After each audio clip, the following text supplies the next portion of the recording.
There to Gomez. Declan Rice indicates that the ball should go to Gomez again, and now it's switched through the midfield for Calvin Phillips.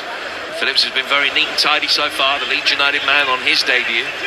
Played forward by Gomez into the feet of the retreating Sancho, and back for Gomez once more. And this time Sancho, picking it up that little bit deeper, has the opportunity to turn, but he's gone back for Joe Gomez anyway. Dyer to Cody, and Cody told that the pass back to his goalkeeper was on. He elected to play it forward instead, but Denmark pick up the seconds in the midfield, and now Dolberg will be able to run at the England back line. And it is Kasper Dolberg, and it's over the bar. Let's get news of that second Belgian goal. Ian Abrahams. Belgium 2, Iceland 1. Axel Witsel, 17-minute shot from the edge of the D, spilled by the goalkeeper, and Missy Batshuayi tapped in the rebound. Belgium 2, Iceland 2-1, Belgium leading Iceland in that game in Brussels. This one 0-0, but that was the closest that either side had come. Yeah, it was. The ball ended up at Paulson's feet, and he attacked Cody, and Cody was backing off, waiting for the cavalry to come and help out a little bit, and his shot was just a bit wayward, covered by Pickford. Denmark in a deeper position in the midfield, with Norgard finding Sko. And play back for Jørgensen. Forward from him into the feet of Christian Eriksen. Eriksen, who scored 4 goals for Inter Milan after his move from Tottenham, won 300 games as a Spurs player. Forward towards Brathwaite towards the right-hand edge of the penalty area. Vest stumbling, manages to find Eriksen inside the box. Plenty of England players back, but they haven't got the ball back yet. Vest in towards the near post, and bundled towards goal by Poulsen. Maybe just came to him a little bit more quickly than he was anticipating, and in the end Joe Gomez was able to smuggle it back over the line and had a play for a corner.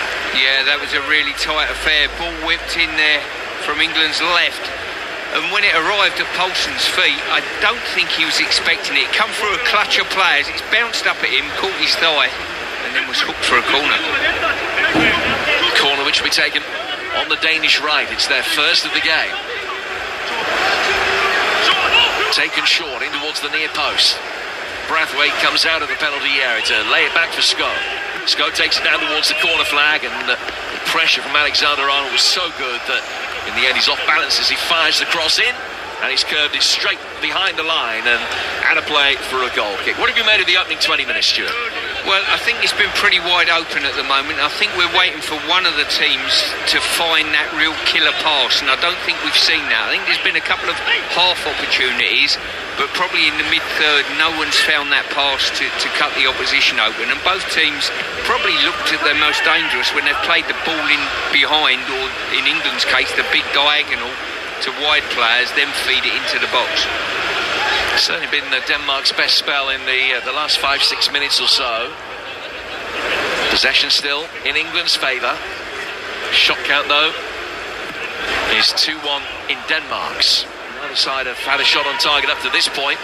We're just shy of the midway stage of the first half on TalkSport. Norgard is in there, actually lying on the floor. The ball stuck between his feet for a moment. They got it back for Schmeichel, whose clearance was a little bit flatter than he wanted it to be. But Denmark are able to maintain possession with Eriksen on the right flank. Vest plays it back to him, and then Christian Eriksen, who's only 3 caps short of 100 for his country now, lays it back for Vest once more. Into the dark-haired Norgard in the midfield. Strong challenge comes from Declan Rice. Norgard loses out to Calvin Phillips.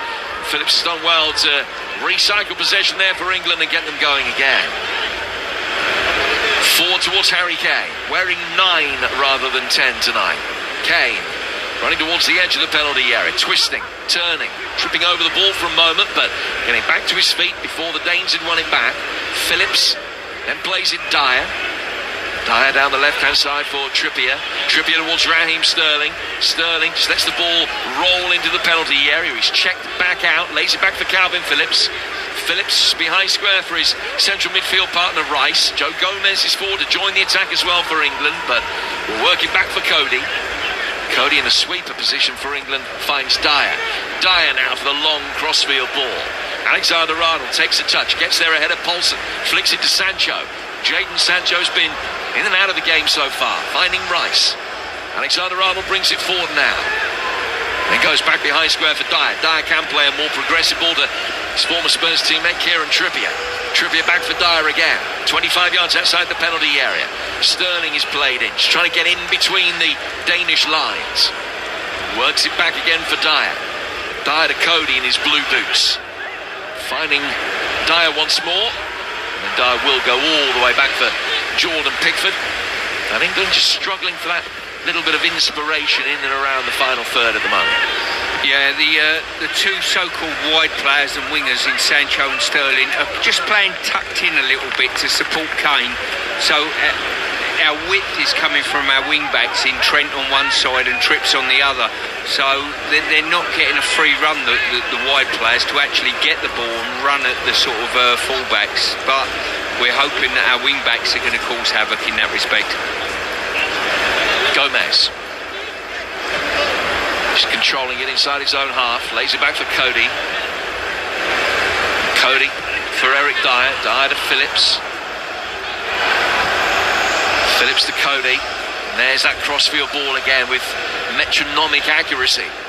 Finding Alexander-Arnold, chipping into space. He just rolled away from Kane, who stretched out a right leg to try and bring it under control. But Jönsson was there first, and Christensen will get it away towards the halfway line, where it'll be picked up on the Danish left-hand side by Dolberg. Kasper Dolberg, who's got a couple of goals in his two French league games so far in this new season. Just lays it back for Delaney. Delaney finds Nørgaard, and Denmark will build again. We've played 24 minutes on TalkSport. Good long ball forward, brought under control by Poulsen. Swept up though by Cody. Back for Pickford, who hits a hammer of a left-footed ball forward. Sancho chases that, but it's easily cleared by Sko back to his goalkeeper. Yeah, as I say, just touching on that point again with Sterling and Sancho, they're tucked in, they're almost playing inside right, inside left, you would say, in old money. And they've not had the opportunity to really get the ball and run at their fullbacks because it's so congested in that sort of area. But we have found that big diagonal ball, and especially the last few times to Trent Alexander. He just needs to get it out his feet and whip those crosses in that we see so often for Liverpool. So on that basis, the fact that Sancho and Sterling aren't quite able to influence the play as much as you would like, should they be playing in wider positions? Well, no wider playing in the half space to get the width, particularly down the England right-hand side from Alexander-Arnold. But would you like to see the forwards playing out nearer the touchline? Well, that's a question. In this formation, they can't do that. The width comes from the wing backs in this formation. If Sterling and Sancho were playing hugging the touch lines, all they would be doing was stood next to our wing backs basically. So you're going to have to change to a 4 at the back if you wanted to put those two boys out. And Gareth might look at that and say, you know what, I need our most offensive players, the two players that can run past somebody, to be on the ball a little bit more often. If he wants to do that, he's going to have to change formation, Jim, at half-time. Brathwaite finds Delaney. Now Poulsen. Pick it up on the left-hand side for the Danes. Goes into the feet of Christian Eriksen. Back from him to Christensen, and now Eriksen takes over again. Brings it over halfway into the feet of the blonde-haired Dolberg. Flick round the corner by Nørgaard, but it was an intricate flick that was a little bit ambitious.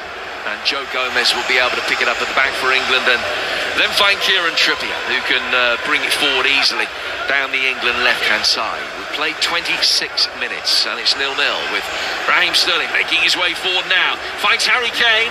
Kane just couldn't get into a shooting position initially. Flicks it away from Delaney, then tried to drop his shoulder and nudge it to his right to get it to open up for him, and his touch was a little bit heavy, and Denmark survived and get it away. Yeah, great point in case there. Sterling picks the ball up 20 metres off the touchline, just inside, but he's faced by 2 or 3 or sometimes 4 Denmark players, and there's nowhere to go for him. On the other side of that, outside him, is Trippier in 10 metres of space, you know, with nowhere near him. But I think that suits Denmark a little bit. Coming together now, involving Brathwaite and Dyer, and the free kick goes England's way. About 10 yards inside the Danish half. Dyer just nipped in goal side of Brathwaite as he was trying to control the ball. The Barcelona man wasn't aware he was there, but he caught him. Martin Brathwaite, another player with experience of playing in England. He netted 8 goals in the Championship for Middlesbrough in his time on Teesside. Has scored in 3 of his last 4 internationals. Just missing out in the a weekend defeat, a 2-0 home loss to Belgium, which was the first competitive defeat that Denmark have suffered since they lost at home to Montenegro back in October 2016. It's been some record that they have been able to accumulate. In fact, it was the first defeat that they suffered at all since a friendly in Slovakia 2 years ago this week. They're unbeaten in 15 matches going into the weekend's game against the Red Devils. Here's Brathwaite, forward for Dolberg. Dolberg trying to get the run on Conor Cody, who has done well, just nudge it away. Didn't get too much purchase on the ball into space for Trippier. Phillips is in there and the Danes are putting the pressure on him, and then Delaney gives the Romanian assistant referee a real verbal volley as the ball comes out of play off Trippier for what Delaney was claiming should have been a throw, but I think a free kick given the other way, and Delaney's just being spoken to by the referee Istvan Kovacs, telling him to calm down. Well, the referee has given a throw to England, and I can understand Daly's ire, because it should either have been an England free kick or a Denmark throw, but the referee split the difference. England have wasted it. Norgard winning it back, finding Eriksson. Now to Brathwaite. Brathwaite shown inside by Trippier, plays it in towards Delaney. And Delaney gets it back, but under immediate pressure by Declan Rice. That forces Denmark to look long, and they've looked too long and found Jordan Pickford, who will bowl it out towards Trent Alexander-Arnold with 28 minutes in, and goal-scoring opportunities very much at a premium. We haven't had a shot on target up to this point, 0-0. No, I think going back to your point about the formation we're playing at the moment, how it sort of constricts Sterling and Sancho, I'd be tempted at half-time to change that formation and flatten out to a 4 and push both of those into really wide areas, supply them with a ball if we possibly can, and let them take the opposition on one-on-one, because they really are a threat. I mean, both of them can go past people for fun. Poulsen has the ball on the Danish left-hand side. It was a back three that Belgium played in their victory against Denmark the other day. England playing almost exactly the same system that the Belgians had. Norgard forward in towards Brathwaite, and it was a crucially timed and well-timed lunge by Eric Dyer just to knock it away on the edge of his own penalty area. Then Calvin Phillips had to be at his most alert to come back and stop Denmark winning the second ball on the edge of the box. Pickford can clear, but it'll be picked up again at the back by Christensen. And he will play it out towards the Danish left-hand side for Sko. 1-2 between him and Delaney. And now Sko coming in off the touchline, gets it away from Sancho. It's been a lot of chasing without an awful lot of the ball for the England forward three so far. Phillips' defensive header just didn't get enough contact on it. Fell for Eriksson. Back to halfway for Jørgensen. Then as Eriksson shows for the return ball, he's given the instruction to turn, and he can make the most of 5 yards of space for firing it out towards the left back Sko. Now through the midfield towards Norgard. Preferred to Pierre-Emile Højbjerg in the starting lineup today. Sko's ball inside the penalty area, headed away by Conor Cody, off balance, having got it clear, and then a shot comes in and it's wide, but not too far wide from Brathwaite. Met it really well, chesting it down on the edge of the penalty area and hitting it in briskly with his left foot, and it had Jordan Pickford scrambling, and the two best chances of the night so far have both fallen to Denmark. Brathwaite, fantastic there, I've got to say. He's balled it down and sort of over Phillips with his first touch, or beyond him, need it with his second, and then got a strike away. And I think by your body reaction, shooting across the floor, and mine jumping back in my seat, we thought it was pretty close, but it was probably further away than, well, fortunately enough for England it was. Yeah, the replay certainly showed that Pickford had it covered, and the rising drive about 6 or 7 minutes ago that went over the bar was the closer of the efforts that Denmark have had. But England not pulling up any trees in an attacking capacity so far. They still make the point that we did when commentating on the Iceland game the other night, that there are mitigating circumstances when you look at the personnel that England haven't got playing tonight. That if England were to meet Denmark in the Euros, you would expect that it would be a much stronger starting 11 that they would field. And that's no disrespect to anybody that is playing for England this evening, but it just hasn't quite been the cohesion that you would like to see. You and I both feel that playing against Denmark actually suits England more than playing against Iceland, but so far Kane, Sterling, Sancho haven't really had a presentable side of goal between them.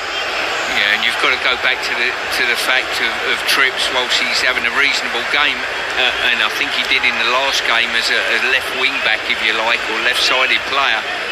He's not a naturally left-sided player, and it doesn't come naturally to him to push it out of his feet and whip across into the box, and we're getting nothing from that side of the pitch. We haven't had a crossing from that side of the pitch, and we've only had one from the other side, Trent, at this moment in time, and that will be quite a disappointing factor within the game.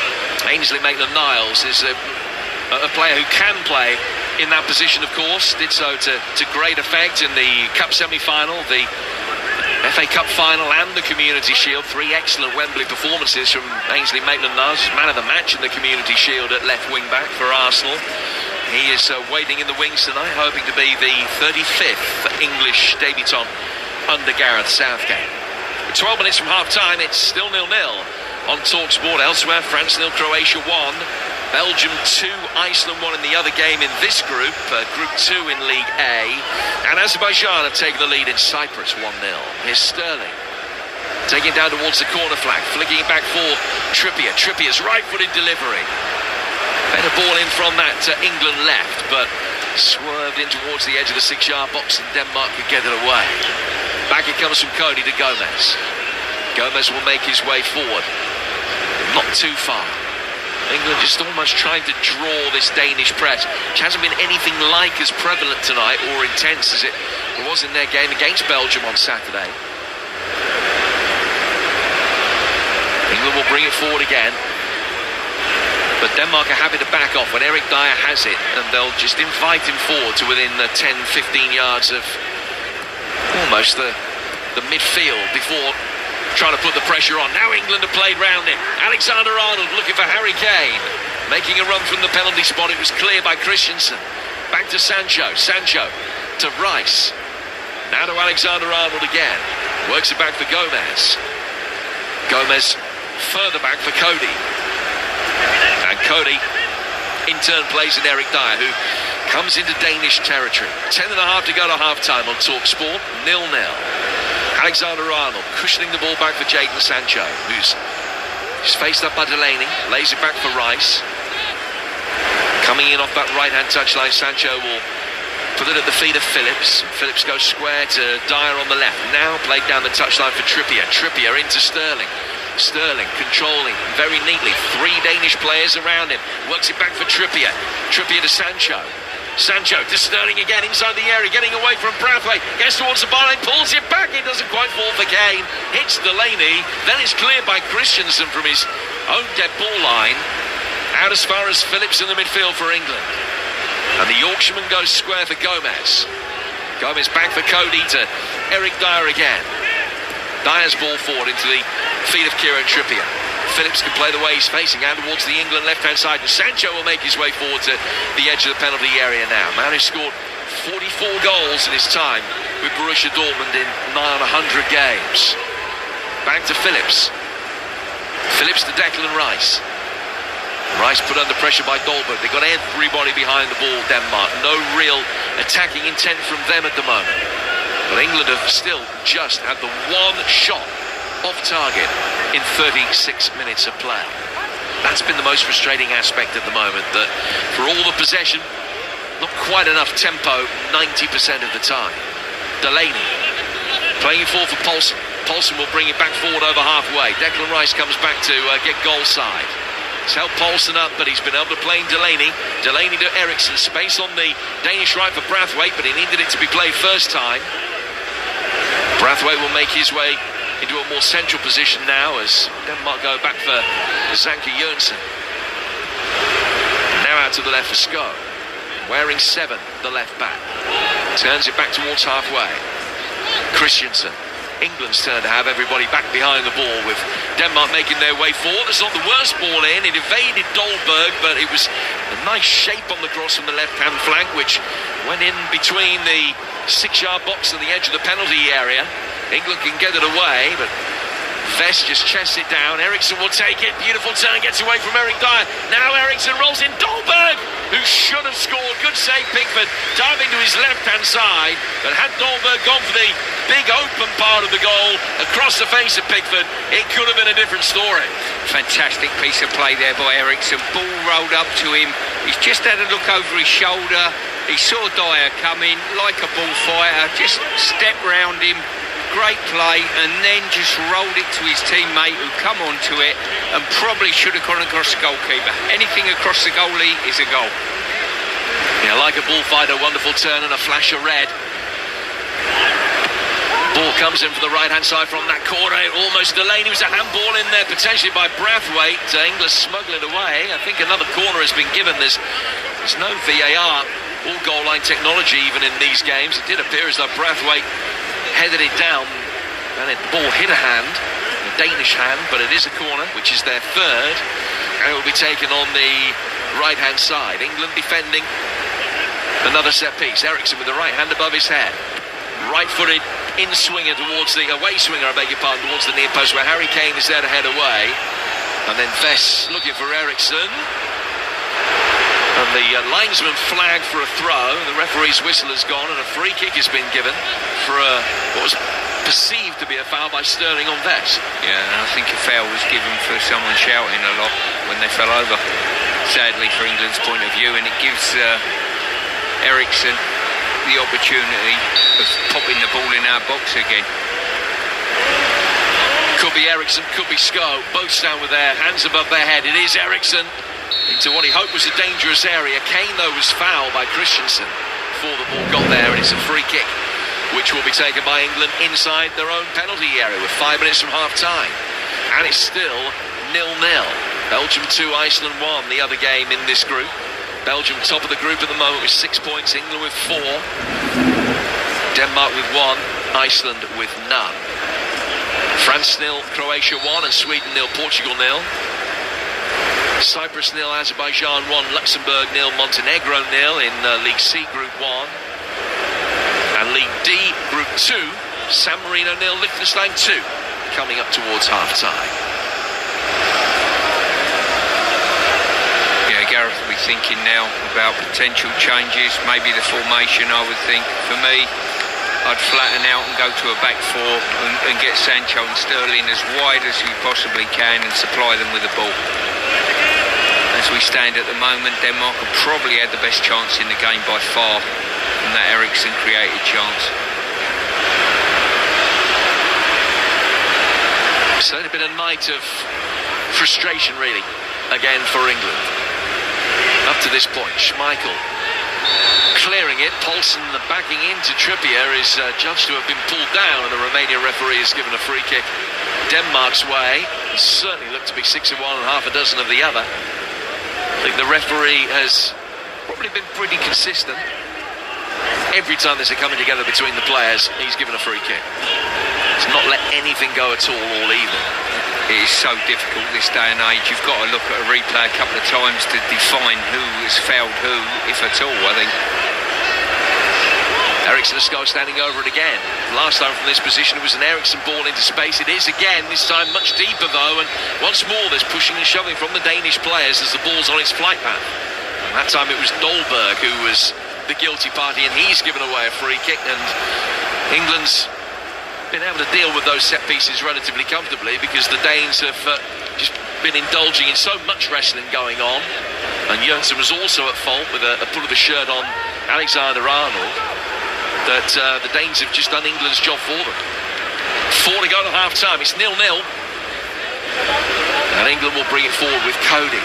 Those long diagonal balls that were a feature of the opening 15 minutes, haven't seen one in the last 15 minutes or so. We just haven't been able to get Cody into the game from the back in that deep-lying libero position. Delaney trying to play it inside the England penalty area. Alexander-Arnold gets it away.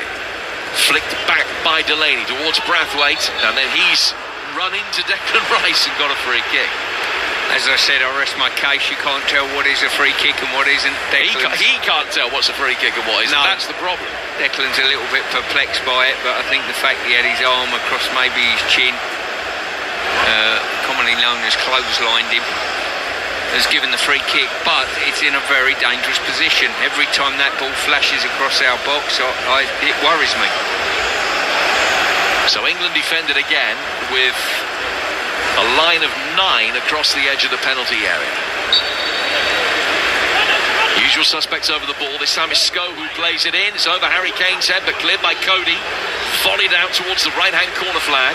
Sterling will chase after it out there. Make sure it goes out for a throw, not a corner. He was trying to just tease Josef Poulsen into getting the last touch to turn it over the line. Failed, and is a Denmark throw down by the corner flag. 2.5 minutes left in the first half.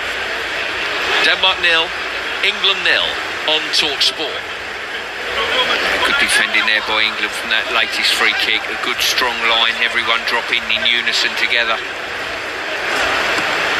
Phillips will clear towards halfway, and Jørgensen will go back to his goalkeeper. Championship season starts on Friday night. Watford against Middlesbrough. And Lee Johnson is alongside me for that one at Vicarage Road on Friday. That's over on TalkSport 2. Game Day Live returns Saturday. Fulham against Arsenal with Clive Tilsley and Trevor Sinclair from Craven Cottage. Shot comes in from distance from the edge of the penalty area from Brathwaite and well wide. After Fulham against Arsenal, Game Day Live with Adrian, hosting from West Ham against Newcastle for all the goals as they go in from the Premier League and the EFL. Nicky Gray at Huddersfield, Albins at Bournemouth. Crystal Palace against Southampton live over on TalkSport 2, which kicks off at 3. And then Leeds, first game back in the Premier League at Anfield with Sam Allardyce alongside Sam Matterface this Saturday. Faye Carruthers in the chair for that one. And we've also got Birmingham Brentford Saturday lunchtime, Ipswich Wigan Sunday lunchtime from the EFL over on TalkSport 2. So much live football coming your way. Game we're concentrating on tonight is drifting innocuously towards half-time. England get a free kick this time for a jump by Christensen, leaning forward, caught Harry Kane in the back, and it's a free kick which England will take about 20 yards outside the penalty area. Payne etched across Kane's face as he gets back to his feet. Set piece chances have been very sporadic for England in the first 45 minutes. What can they muster from this? Alexander-Arnold standing over it, hands on hips. Got options either side of him. Calvin Phillips has actually drifted into space to Alexander-Arnold's left. He's waved away, and the Liverpool fullback will tease this forward. Cody is up there, Dyer's there as well, so too Harry Kane on the edge of the D. Denmark keeping their line 2 yards outside the penalty area. In from Alexander-Arnold, defensive header away from Delaney, back in from Kane, cleared by Jørgensen, then headed down by Declan Rice.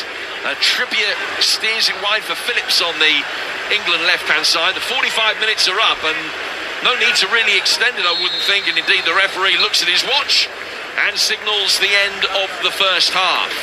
Well, England not able to show any real attacking intent through 45 minutes. They've had the majority of possession, but the better chances have all gone Denmark's way. And there is room for improvement in Copenhagen. At the break, it's Denmark 0, England 0. Belgium against Iceland coming up to half-time as well. Belgium leading Iceland by 2-1. Will be with Ian Abrahams in a short while. Stuart, first half really, and you could see England with this side on a learning curve. Yeah, a little bit that way inclined.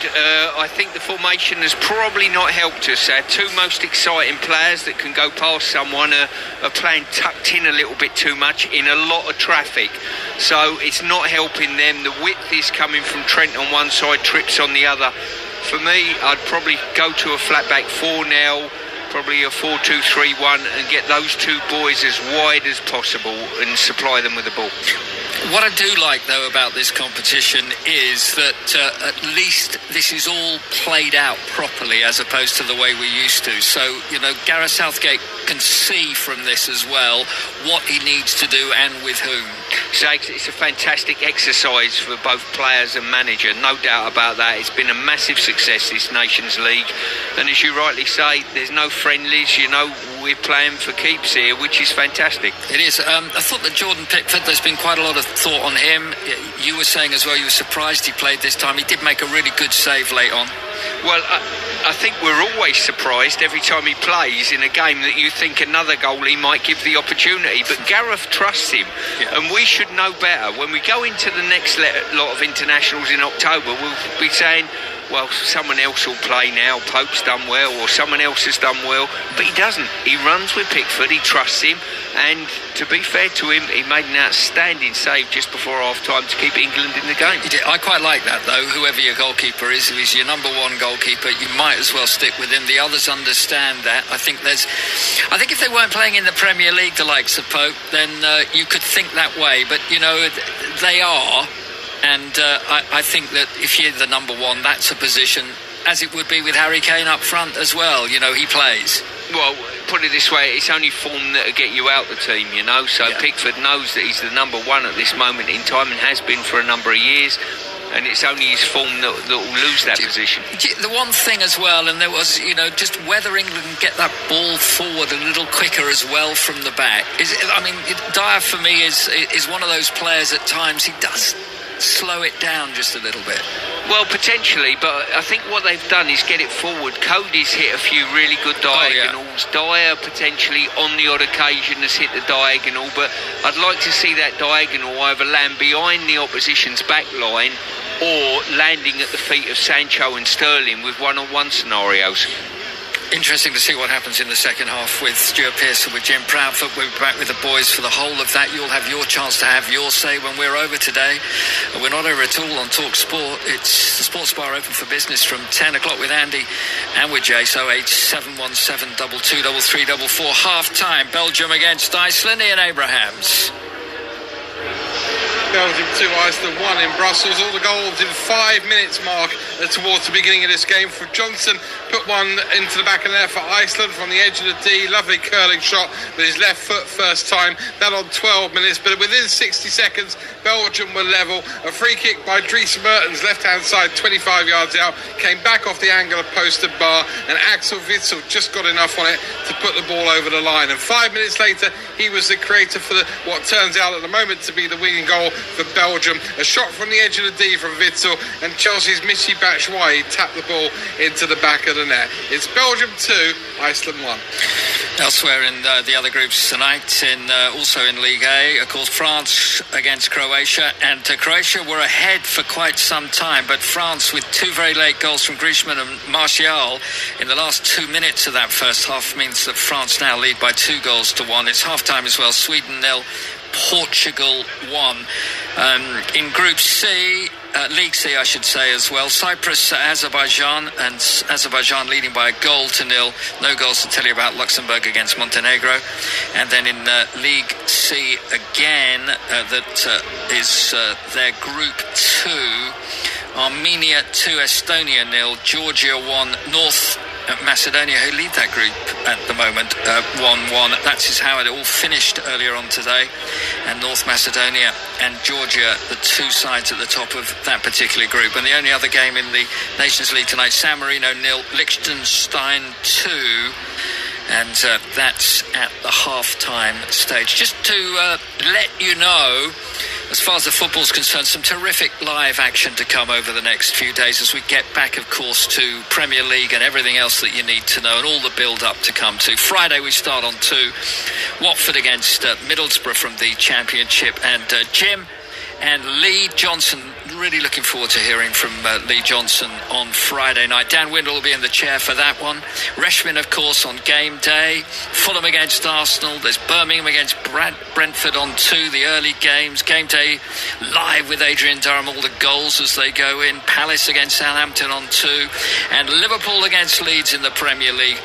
The big game, 5:30 with us, of course. The champions back in action against the newcomers, and it's nationally exclusively live on Talk Sport. Sunday, Ipswich against Wigan in League One. Cricket, Australia doing well. More from John Norman in a moment. That's next on Talk Sport. It's coming up, it's coming up, it's there. Will Trippier be able to sort something out here? Eric Dyer is in there making a run. He's laid back for Sancho, didn't really get hold of it. Disappointing effort from him as he peeled away and scuffed his shot. And his Sko left-footed straight over the bar. Disappointing effort. Dyer with the inch-perfect diagonal ball and a decent ball in from Alexander-Arnold, hitting it in first time. Harry Kane couldn't get across the near post in time. And Schmeichel can make a diving save and a decent catch on the edge of the 6-yard box. Dolberg will be able to run at the England back line with his Casper Dolberg, and it's over the bar. Forward towards Brathwaite. Brathwaite towards the right-hand edge of the penalty area. Vest stumbling, manages to find Eriksson inside the box. Plenty of England players back, but they haven't got the ball back yet. Vest in towards the near post and bundled towards goal by Paulson. Headed away by Connor Cody. Off balance, having got it clear, and then a shot comes in and it's wide, but not too far wide from Brathwaite. And the two best chances of the night so far have both fallen to Denmark. Vest just chests it down. Eriksson will take it. Beautiful turn, gets away from Eric Dyer. Now Eriksson rolls in. Dolberg, who should have scored. Good save, Pickford, diving to his left-hand side. This August, step inside the world of Tottenham Hotspur with Prime Video. Well, the team have good guys, but good guys, they never win. Unfiltered access to every moment. Kane! We need to work harder than them, and we win this game. During a season like no other. Courage, honesty, friendship. That's the most important thing in life and in football. All or nothing Tottenham Hotspur. New episodes weekly. Watch now, only on Prime Video. It's back. The brand new CEF Trade Catalogue is out now. Packed with almost 30,000 essential electrical products, all at everyday value prices. Available in-store or for next-day delivery from cef.co.uk. Geographic exclusions apply. Visit your local store now or go to cef.co.uk to request your copy. And now shopping the CEF Trade Catalogue is even easier with the all-new CEF Trade app. Simply download the app, scan what you want, then check out. The all-new CEF Trade Catalogue and smartphone app. Make them an essential part of your toolkit. CEF. Your electrical experts. Your van on site. It's your business card. Your advertisement. If it looks good, you look professional. If your van or pickup has seen better days, now's the time to see to it. The Ford Backbone of Business event. Save £1,000 off the recommended retail price. Get 0% APR representative finance on Ford Acquire. And get out there and get the business in. The Ford Backbone of Business event runs from the 12th to the 20th of September. We're with you on this journey. Ford Commercial Vehicles. Search Backbone of Britain. Model exclusions and deposit restrictions may apply. Free post for credit. At Ring, we've reinvented the doorbell. So no matter where you are or what time of day, you can watch over your home and the things you care about. Ring Video Doorbell streams HD video and two-way talk straight to your phone, so you can speak to whoever's at your door from anywhere. Delivery. Oh, great. Can you leave it round the back, please? Sure, no problem. And it's so simple, you can install it yourself in minutes. See, hear and speak to whoever's at your door from wherever you are with Ring Video Doorbell. Available at ring.com and selected retailers. At Vision Express, we know just how precious your eyes are. That's why, for every eye test booked, we're donating £3 to the Macular Society, helping to beat the #1 cause of sight loss in the UK. Book an eye test in-store or online today. Vision Express, proud sponsors of National Eye Health Week. Visit visionexpress.com for details. We've got it at Selco. Selco, it's where the trade goes. At Selco Builders Warehouse, we've got real deals on a wide range of trade quality building products. In September, we've got 100mm thermalite blocks for just 99p each ex-VAT. Now that's a real deal. Find even more real deals at Selco Builders Warehouse and online at selcobw.com. Selco, serving the trade for 125 years. We've got it at Selco. Selco, it's where the trade goes. That charged at 20%. This isn't just music, it's a feeling. The feeling of being out on the road with the sun on your face and the wind in your hair. Get that feeling. Switch to AA Breakdown Cover. Now with up to a third off until the 9th of September. Visit theaa.com.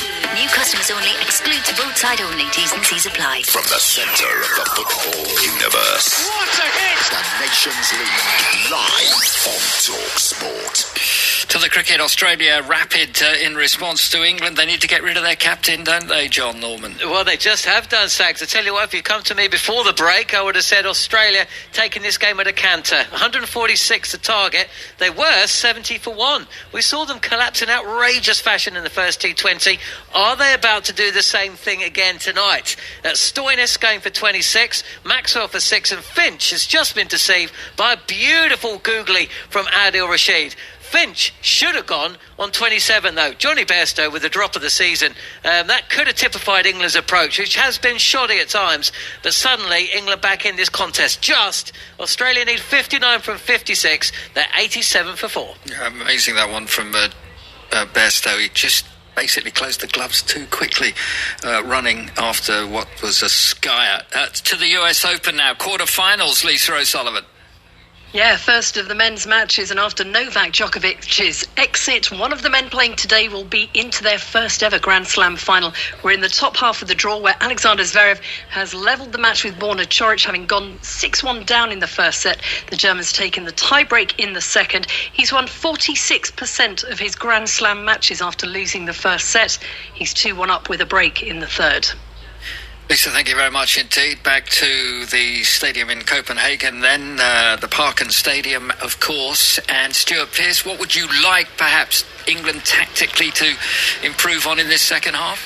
Well, certainly formation-wise, Sags, I think it's important. Flatten out to a back four. That might involve maybe the removal of one of the central defenders. And then I'm looking at the bench and thinking who could come on into a number 10 spot. And probably Grealish falls into that category. You know, I think we've got to get our wide players in Sterling and Sancho another 10 yards wider on the touchline and supply them with the ball. Be interesting, won't it, if Grealish does get his opportunity as well here, Stuart. But still want to reiterate, this is a good way for England to certainly help make up Gareth Southgate's mind into forming this thought around some of the players that he's not sure about. Well, it's not just forming about the players and how well they are and them vying for places. You've also got a situation where he's played a couple of different formations as well. He's found it very difficult to break a very sturgid Iceland team down. And also in this game as well, the formation we played, I think, has stifled us a little bit personally, you know. So especially, I mean, it's not been helpful to him that Chilwell's not been available to be a natural left-sided player to take the ball in both games, you know. Yeah. So that's been difficult for him, Sags. Yeah, I mean, there is that opportunity, but these things are what might happen. And again, the complexities and the changes are important, and one or two will benefit from that, with the likes of Cody getting his opportunity tonight. Oh, 100%. And Phillips as well in midfield, you know. Phillips has played his part in there, him and Rice. You know, they've been a frontal shield to the back three. It's been a difficult game to really impose himself on, but he's playing his part within the team. Harry Kane as well, just at times getting isolated. Definitely, yeah. As I say, he's got the backup from Sancho and Sterling playing just behind, but he's not had any crosses come into the box, any meaningful crosses to get on the end of. And you know, he either wants the ball on the edge of the box so we can wriggle and get these shots away, or alternatively he wants crosses into the box like all good strikers, and I don't think he's had either at this moment in time. No, and for Denmark as well, they've shown that they're absolutely going to have their moments, aren't they, as well? Yeah, I wouldn't say they've had great cutting edge in the game, but they've certainly had the best, probably one or two chances, probably a real clear-cut chance just before half-time, and they'll be the team gone in at half-time, bit disappointed they've not taken the lead in the game. Well, the sides will be making their way out very shortly for the second half. Just to reiterate the team news, and for the second 45, alongside Stuart, of course, international commentator Jim Proudfoot. Sags, thank you very much indeed. The England players just making their way out.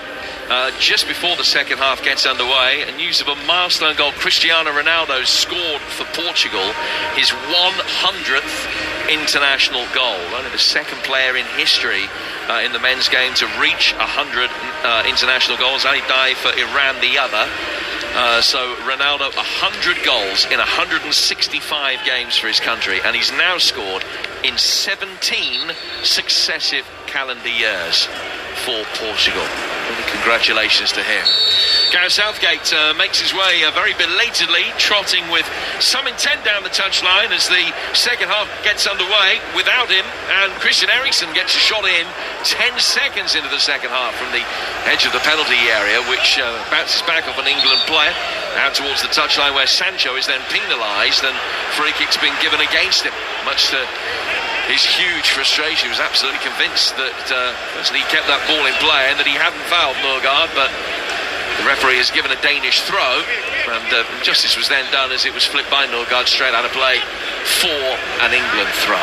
40 seconds into the second half here on TalkSport, 0-0, and alongside me, Stuart Pearce. Yeah, no formation changes, as I was probably predicting or even hoping, or an equal measure of both potentially. But it'll be interesting to see how the first 15 minutes of the second half portrays itself, and whether Gareth sees fit to make personnel or obviously formation change. England lining up, Pickford in goal, Gomez, Cody and Dyer the back three, Alexander-Arnold, Rice, Phillips and Trippier, and then Sancho, Kane and Sterling the forward three. And England haven't been able to get them into the game enough. Schmeichel in goal for Denmark, Vest, Jørgensen, Christensen and Sko, Nørgaard and Delaney, Poulsen, Eriksson, Brathwaite and Dolberg up front. England have the ball, Trippier keeping it in right on the left-hand touchline, and Eric Dyer has it now, and he will be able to bring it forward over halfway, sliding in. Poulsen just gets a touch to guide it back for his right back, Vest.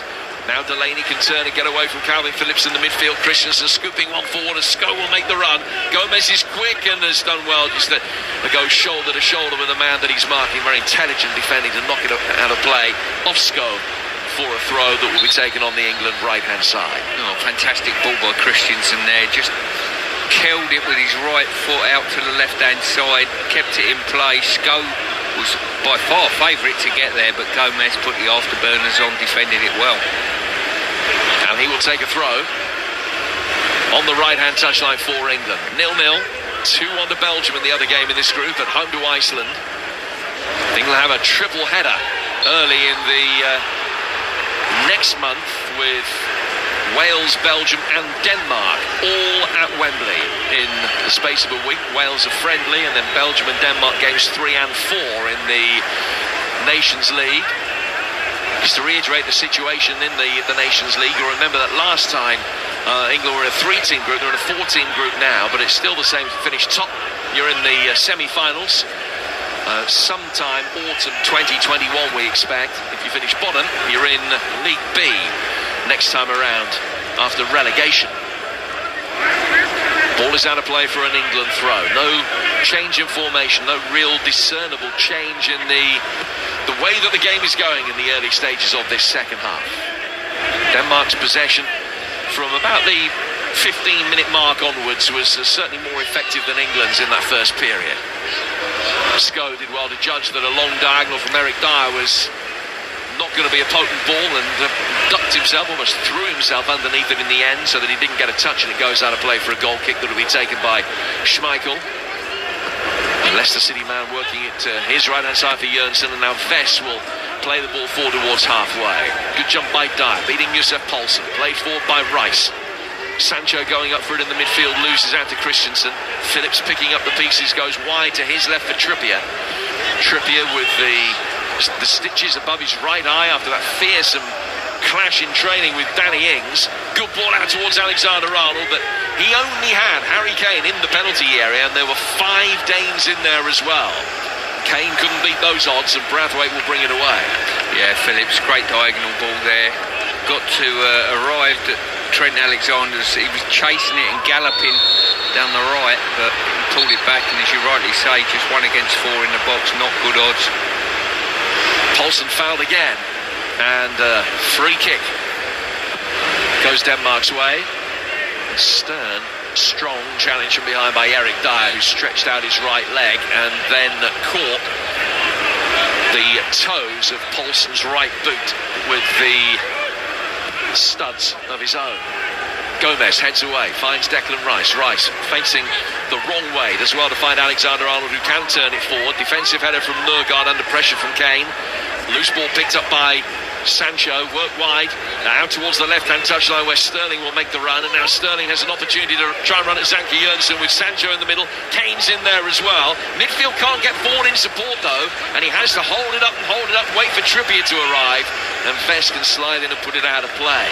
Yeah, game looks as though just getting stretched slightly, and a bit more room for England to manoeuvre on the counter-attack there, but as you rightly say, it was Sterling, it was Kane, and not much other in support. Cody has the ball at his feet inside his own half, works it wide out to the left-hand touchline in front of the Danish flags of red with the off-centre white cross. 4 from Phillips into the feet of Sterling. Long ball forward now for Harry Kane's run, knocked away by Jørgensen. Nørgaard juggling with the ball under pressure from Sancho. Delaney works it briskly back for Sko, and the left back gets it away towards halfway. Bounces actually on the halfway line, but Cody's there first for England, and now Phillips will be able to pick it up. And the 24-year-old runs it out towards the touchline, which touched a little bit heavy, and it goes out of play.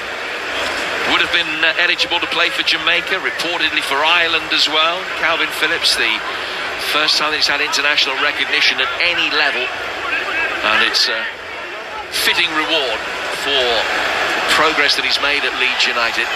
Becoming tonight the first Leeds player to play for England since Alan Smith back in 2004. Cody watching as Rice plays the ball forward. Sancho just laying it into the feet of Harry Kane. He just had to juggle it. Kane behind him, and then Kane was fouled by Brathwaite, and that'll be the first yellow card of the night. Brathwaite, the player in the book. Yeah, rightly so there. Kane just driving over the halfway line looking to break, and he was just, I don't think it was intentional, I just think it was a little bit slow. Kane just moved the ball away from him. Be interesting, I just think that Conor Cody playing in this, his club side play dominantly a 3 at the back, and it just makes you wonder if Gareth was going to play a 4 at the back with just 2 centre-halves, whether that means that he doesn't get a game on any given time. England will work it forward again. I don't know when the last time that Conor Cody played in a back 4 was. If, I was going to say if ever, he must have done it occasionally, but it would only be very occasionally, because when he first went to Wolves, he was a defensive-minded midfielder rather than a centre-half. England have got Kieran Trippier down at the moment. A play goes on for a bit, and Paulson sportingly puts it out of play, seeing that Trippier is hurt. Trippier had brought the ball forward onto his right foot, was just waiting to get it away. That was a rash, lunging challenge from Nørgaard. And Trippier might need a little bit of treatment for that. Yeah, he went straight through him, feet off the ground, Nørgaard, and I'm surprised he wasn't pulled up on it, and Trippier holding his toe, and the boots offer very little protection for a stud injury. Let's get news of another goal, the first in the second half in Brussels. Belgium against Iceland. Here's TalkSport's Ian Abrahams. And probably games that match here, because it's Belgium 3, Iceland 1. Short corner taken to the edge of the area for Kevin De Bruyne, onto his left foot, fed the ball through to Dries Mertens. Mertens inside onto his right foot, 8 yards out, squeezed it home. Belgium 3, Iceland 1. Thank you, Moose. France leading Croatia by 2-1. Scored twice right at the end of the first half, with Martial setting up both of them. The first a Griezmann goal, and the second a Livakovic own goal, after Dejan Lovren had given Croatia an early lead. Sweden 0, Portugal 1. Ronaldo with that goal in the first half stoppage time, just after Svensson had been sent off for a second bookable offence. So Portugal in complete control there, a goal up and a man up as well. Belgium 3, Iceland 1, as we heard from Ian in the other game in this group. And in League C, 0-0 in Luxembourg, and Azerbaijan lead 1-0 in Cyprus. Trippier back on his feet after receiving that treatment. He's been in the wars over the last 48 hours or so. He's okay, he's able to continue. Denmark will bring the ball forward. 9 minutes into the second half, and a surprise that England haven't made a change as yet. Sko on the Danish left, chipping it forward. Dolberg making the run. Cody coming across. just stopped the ball forward, allowed Gomez to do the rest to get it away. Gomez convinced that should have been an England throw, but it's been given to Brathwaite. Denmark take it quickly, lose it. Now England will try and get it forward. Kane just labouring a little bit as he tried to get goal side of Sanke Jørgensen. He's fouled him anyway, and it's a free kick which will be taken by Denmark on the edge of the box. What have you made of Harry Kane's performances and fitness over 55 minutes tonight and the 70-odd that he played in Reykjavik? I think both games he's been starved of supply line, Jim. So it's really difficult to judge, unless you're giving him decent supply, unless you're getting the ball in wide areas and putting crosses in the box. It's very difficult for him, and he's feeding off scraps. So it's been a difficult one to judge over the two games, especially the Iceland game.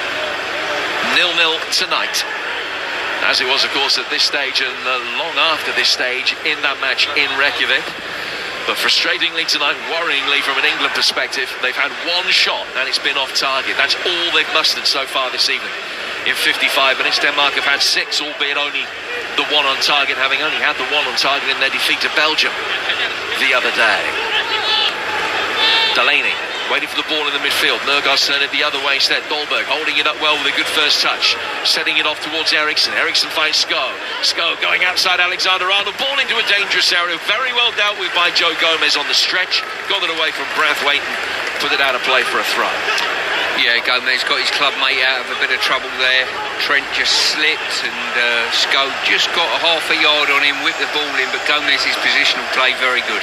Eriksson finding Vess. Vess peeling away to the right flank. Another very versatile player who has been converted to a full-back from central midfield. Eriksson getting it away from Phillips to find Delaney. Delaney goes back for Christensen. Andreas Christensen, who's played 100 games for Chelsea now, back in possession. Working into his right for Jørgensen. He's now playing his club football in Turkey with Fenerbahce. Phillips doesn't commit himself and just waited for Delaney to play it forward. Phillips could then intercept and flick it out of play for a throw. But England still lacking any potency, any real drive. Christensen going to his right. Vess up the touchline for Poulsen. Poulsen into the feet of the penalty area for Delaney. Back he comes towards Christian Eriksen.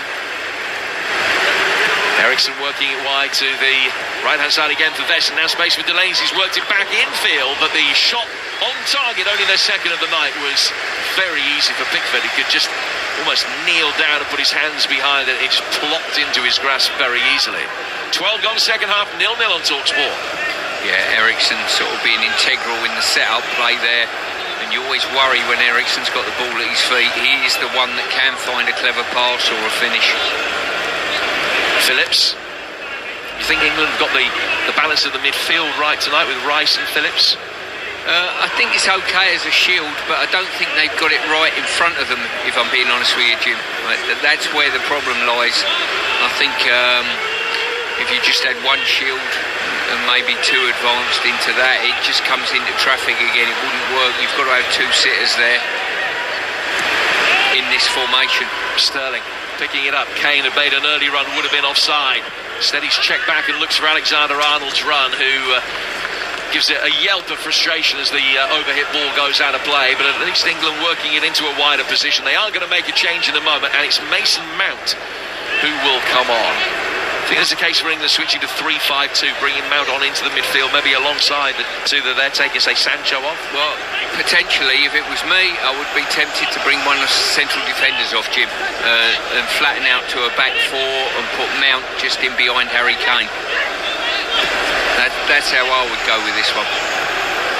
Well, Mason Mount will be on in a moment with almost an outplay. Good ball over the top. Kane brings it down, left-footed effort. Schmeichel saved it. Flag up anyway. And that denies England their first shot on target. But that was better. Good movement from Harry Kane. Just went a fraction early. Maybe not quite a fraction, a bit more than that.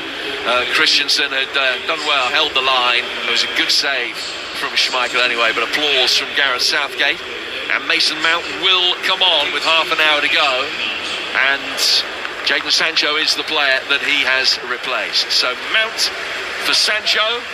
Mount coming on for his 7th cap. scored against Kosovo last season.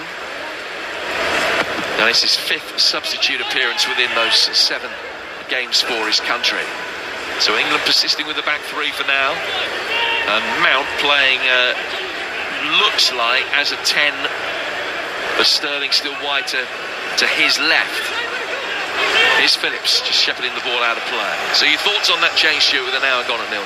Yeah, I mean, for me, Jim, I would have certainly gone to a back 4 and everything that's thrown into the mix. You know, it depends the impact that Mount has on the game. It would be fair to say that Sancho has failed to have a little bit of impact in this game, and I think it's more so the fact that he's played tucked in, where his best work, I think, is a little bit wider. Croatia have equalised at the Stade de France against France 2-2. Bracalo, who came off the bench at half-time, has scored the second goal with Mateo Kovacic setting him up. Here's Alexander-Arnold's ball inside the penalty area, chested down by Sterling. Mount is in support. Sterling's got arms all around him from Jørgensen. He's done well to maintain possession and then peels away to find Harry Kane. Kane outside the box, right-footed effort, hits Sterling, was probably going wide anyway. Don't think it would have been a problem for Schmeichel. And in fact, as the ball comes back off the England man, the flag goes up and it's another free kick to Denmark on the edge of their own penalty area.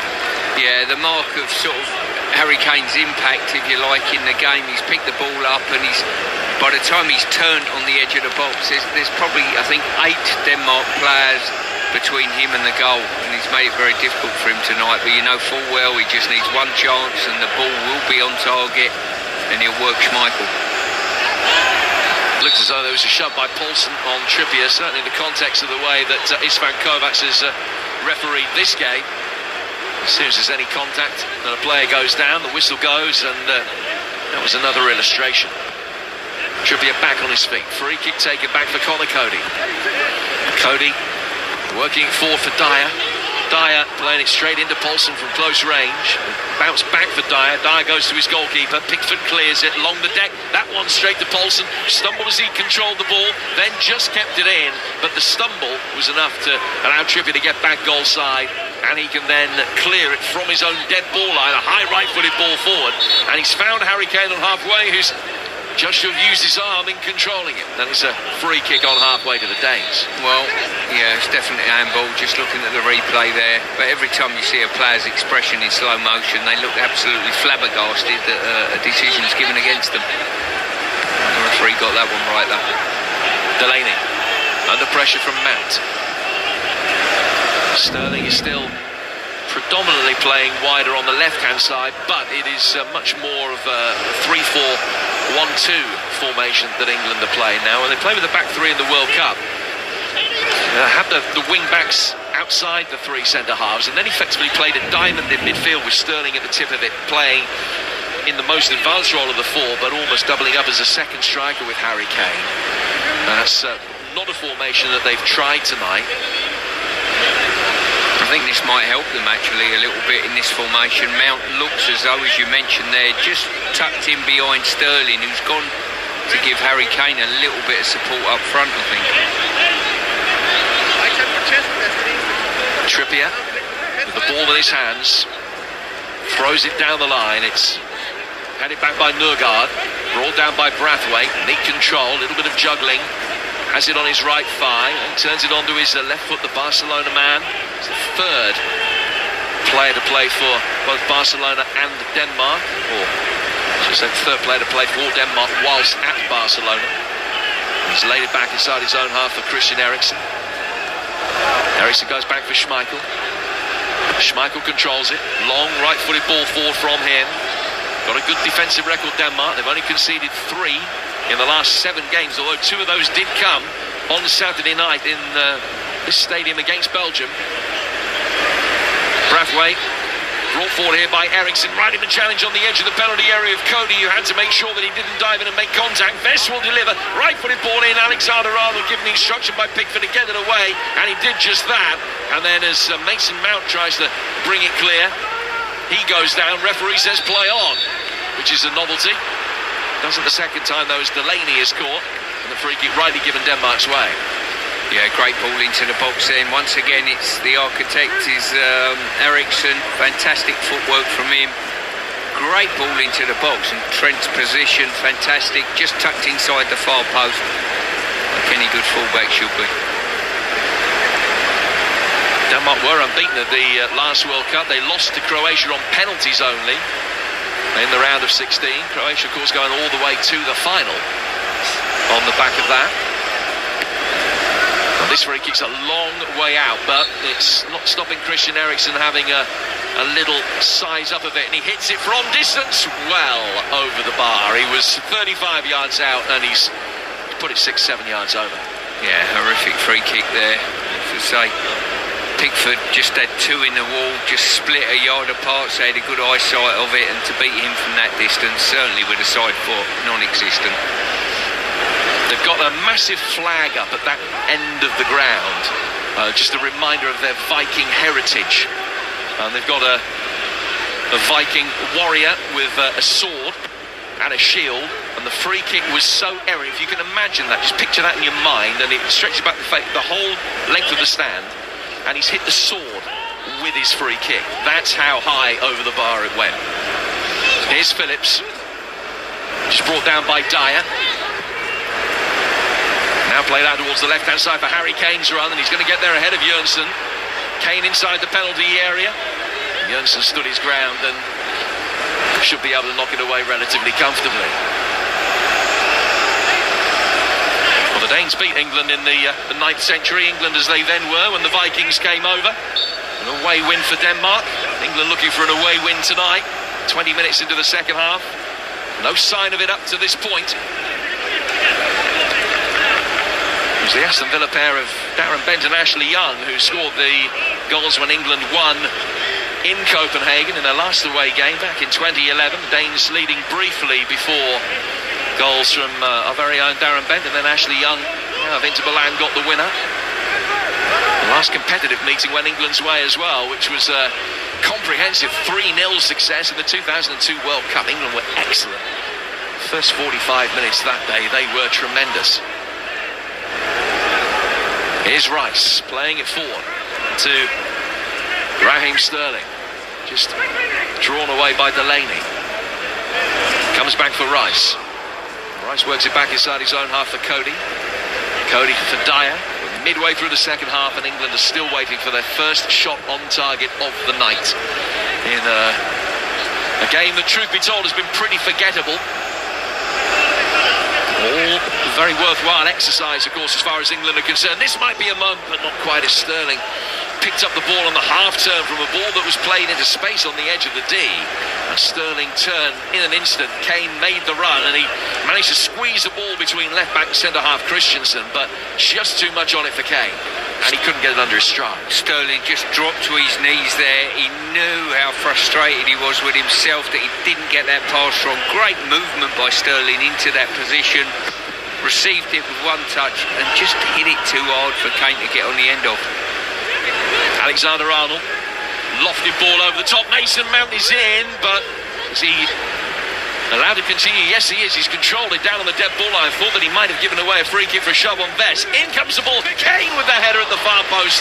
Difficult chance, has headed it over the bar, but he was peeling back as the ball came in. That was better from England, more direct. Excellent play from Mason Mount to start it off, but a very difficult opportunity for Kane. Yeah, great ball in there. That was the benefit of Trippier's right foot. Just opened his body out, put it into the far post, and Kane just running backwards, just couldn't get on top of the ball. The game seems to have opened up a touch more now. We're getting a bit more freedom in the final third. Foul by Trippier on Vest. And free kick to Denmark. Still Belgium 3, Iceland 1 in the other game in this group. France have retaken the lead now in their match with Croatia. It's been a real seesaw affair at the Stade de France tonight, but Upamecano has given them the lead, 3-2, in a repeat of the 2018 World Cup final. Might be the same scoreline as well by the end of the night. Ball is headed away by Norgard. Phillips bringing it down in the midfield. Just over 20 minutes to go. Cody to his right-hand side for Gomez. And Gomez on halfway will drive the ball out towards the England left-hand side, where it's brought under control by Kieran Trippier. Trippier, infield towards Mason Mount. Mount controls it, works it back for Trippier again.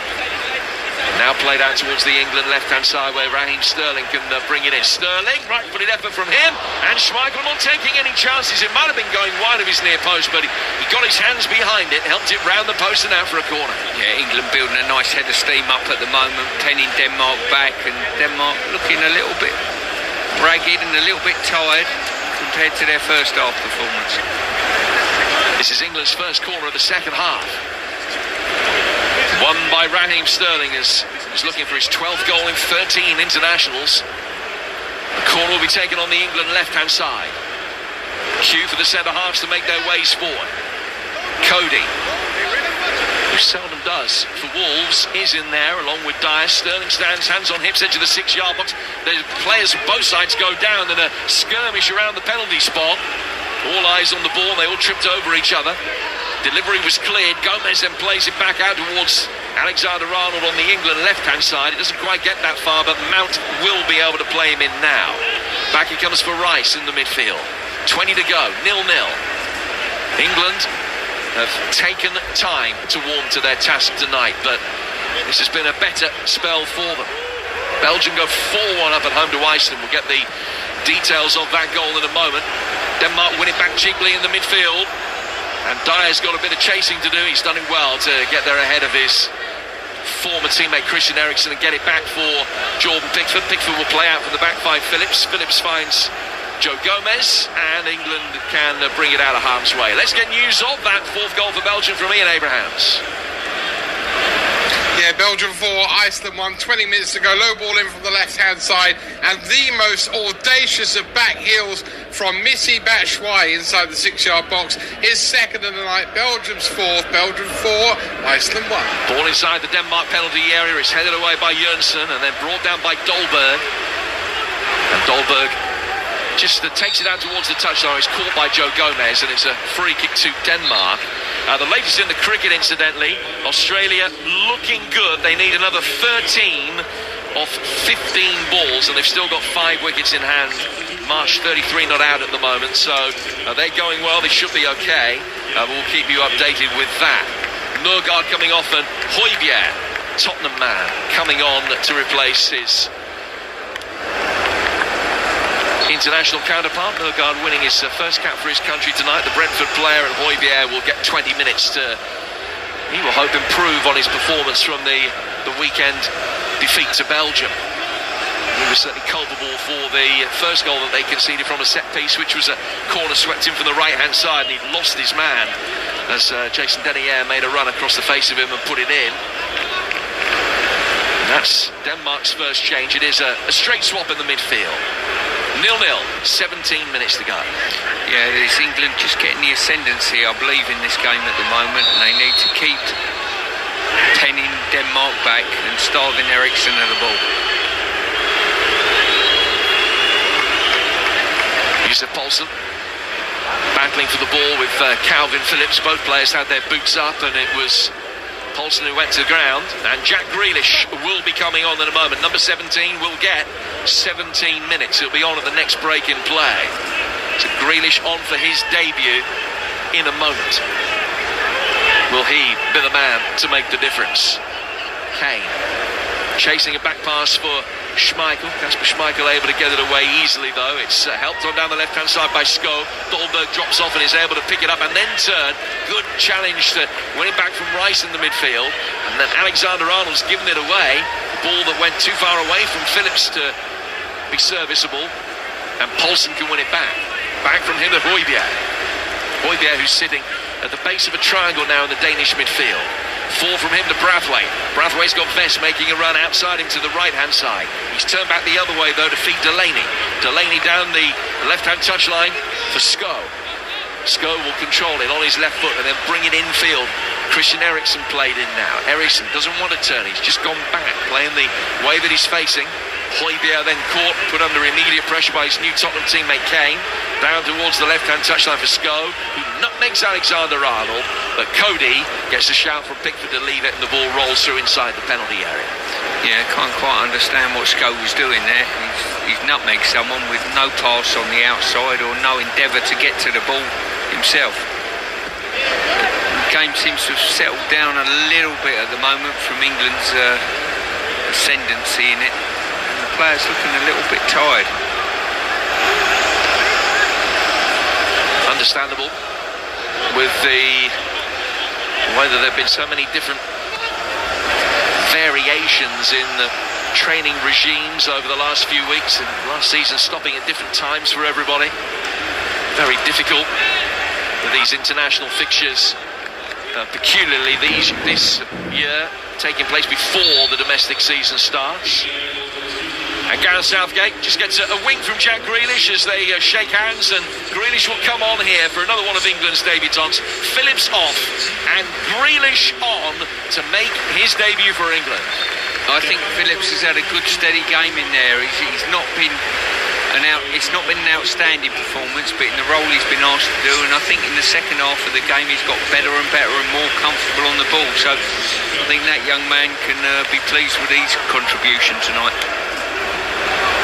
And Denmark have made a change at the same time, and Rasmus Falk, who played very well for Copenhagen against Manchester United in the Europa League quarter-final a few weeks ago, has come on to replace Dolberg. England work the ball down the left-hand touchline. Sterling chases it but can't keep it in, and it's gone out of play for a corner. 14 minutes to go. Well, big night for Grealish, who won 6 caps for the Irish under-21s and 7 more for their English counterparts. Caught up only after Marcus Rashford dropped out of the squad, having not been named in the initial contingent. He only got 1 goal for Villa in his last 17 appearances, but it was the one that kept them up, and as was well documented over the course of the Premier League season, he was fouled more than any other player in the Premier League, and it wasn't even close.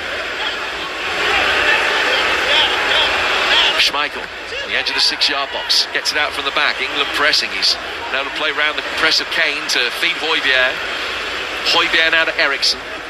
Eriksen working it out to the Danish right-hand side for the full-back Vest. A little 1-2 between the pair of them. Now comes back for Højbjerg in the midfield. 13 to go on TalkSport at 0-0. Felk makes his way forward. Sko is in possession. Felk showing for the ball into feet. Sko works it back for Eriksen instead. Declan Rice shadowing his every move, trying to make life difficult for him. Eriksen takes it down towards the touchline, and then Mount's done well to get in the way and flick it off Eriksen and out of play for an England throw. Yeah, Eriksen's the one that you want to have facing away from your goal. He's certainly got an eye for a pass, and he is the one that if he's been integral for anything that Denmark have thrown at us. Sweden 0, Portugal 2. And Cristiano Ronaldo started his 2nd century of international goals, up to 101 now, reaching the century in the first half. Simon Kjær being spoken to by his new international coach, Kasper Hjulmand. He'll be on in a moment, seemingly. Last change for Denmark. England have still got 1 more change left at their disposal. 12 minutes to go. Will they be able to find a way through? It would be a creditable result, bearing in mind Denmark's impressive record. Just to remind you, 1 defeat in 16, 1 defeat in 26 competitive internationals. So from that point of view, 0-0 away to a side with that kind of record is a presentable result, but it has been a disappointing, listless performance from England at times tonight. Nevertheless, another late winner as they got in Reykjavik. Certainly be extremely welcome. Would leave England in a commanding position in this Nations League group along with Belgium. Cody finds Gomez. Gomez turns it back for Pickford. They just had visions for a moment as Pickford was trying to adjust his feet of it actually slipping under his left foot and going towards goal, but he was able to rescue it. Mason Mount drops deep and is put under pressure by Delaney. He's done well to maintain the ball for England.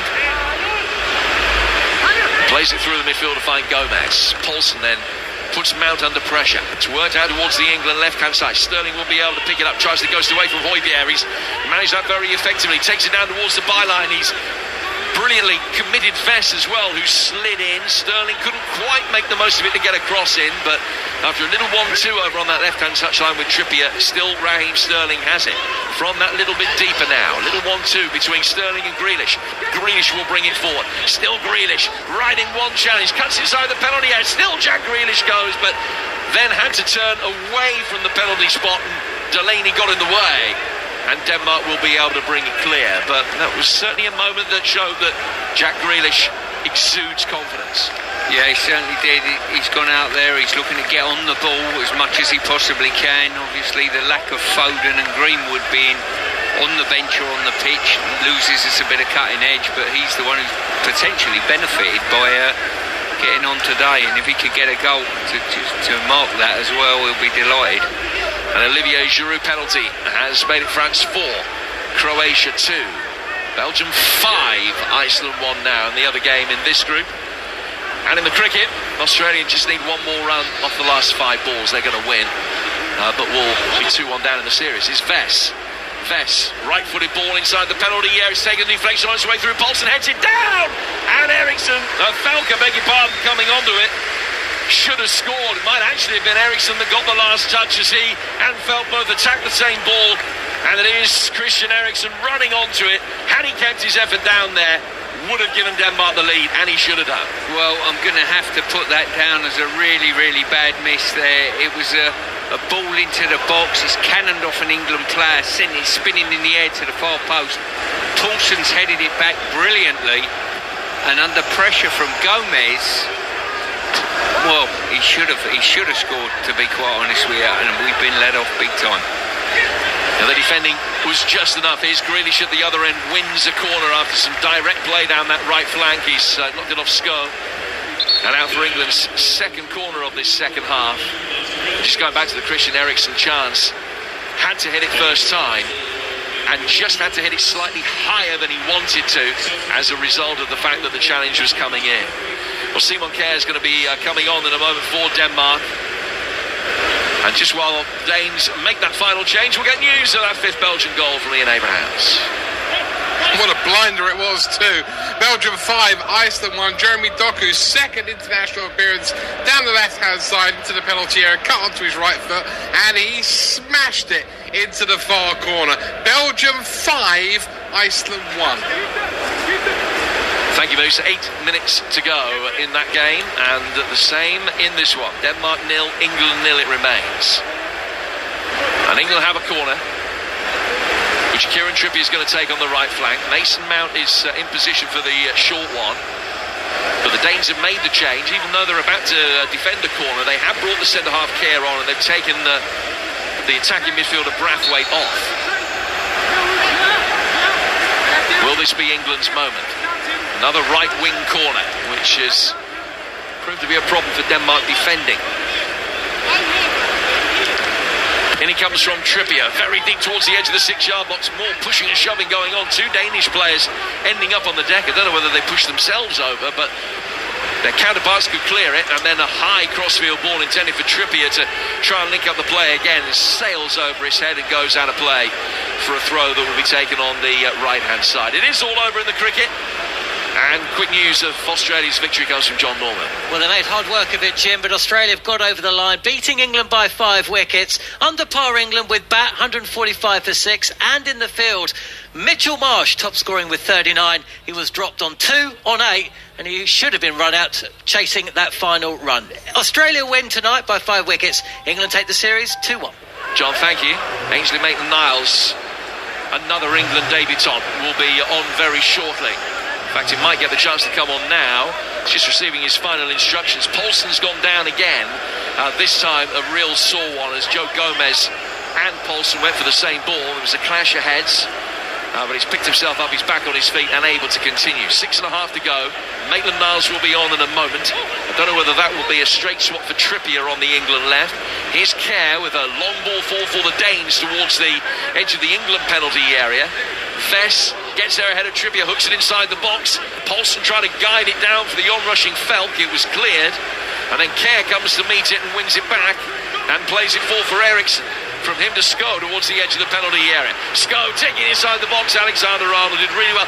Nipped back in and then turned almost into traffic inside the 6-yard box, but couldn't get it away. Picked up by Delaney. Goes back for Christensen. Back for Thomas Delaney. And the Dane fires it inside the area. Trippier stopped Vest getting an effective jump towards the ball, and it's gone over him and out of play for a throw. And that might give England the chance to make the change. Is Maitland-Niles going to come on now, or will they wait for the next break in play? Looks as though he is going to get his opportunity.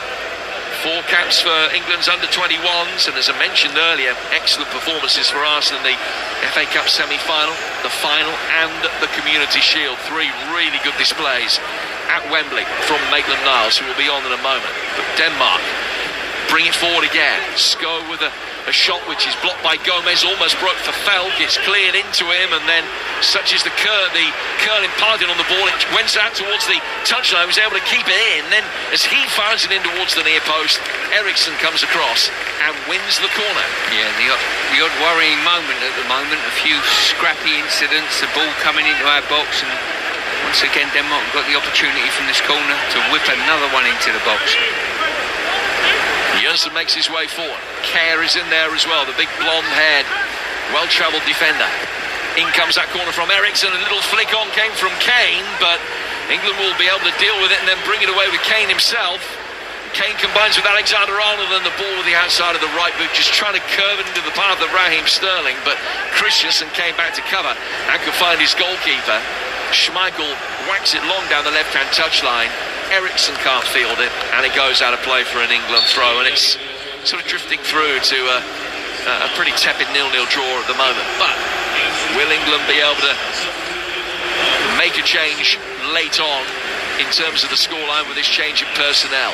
Maitland-Niles for Alexander-Arnold. You would imagine that will see Trippier switch flanks. England's final change and a debut for the Arsenal man. Yeah, I've been really impressed with this young man. As you mentioned, he had some sterling performances at Wembley in the cup games and whatever, and also as well I saw him deal with Traore, come off the bench and dealt with Traore at Wolverhampton in a left back position, done really well against him that night. Well, at the moment he's on the right and they've kept Trippier on the left, and Maitland-Niles is playing on the right. 3 minutes to go, 0-0. The game we're concentrating on in Copenhagen tonight on TalkSport. Delaney has possession for the Danes. He's found Højbjerg in his blue boots. He's played it back towards Delaney. Delaney working it back to Kerr, who's the deepest lying of the outfield players for Denmark, and then it's turned over the top. Maitland-Niles sees it bounce and then gets in ahead of Sko and correctly judges that the last touch came off the Danish winger, and it's gone out of play for a goal kick. Watford against Middlesbrough is our next live football on the TalkSport network. That's on TalkSport 2 Friday night. Lee Johnson alongside me for that one. And then Game Day Live on Saturday is back for you. Fulham against Arsenal with Clive Tilsley and Trevor Sinclair. It's a 12:30 kickoff. Reshmin in the chair for that one. Game Day Live sees Adrian at QPR against Nottingham Forest. All the goals as they go in from around the country.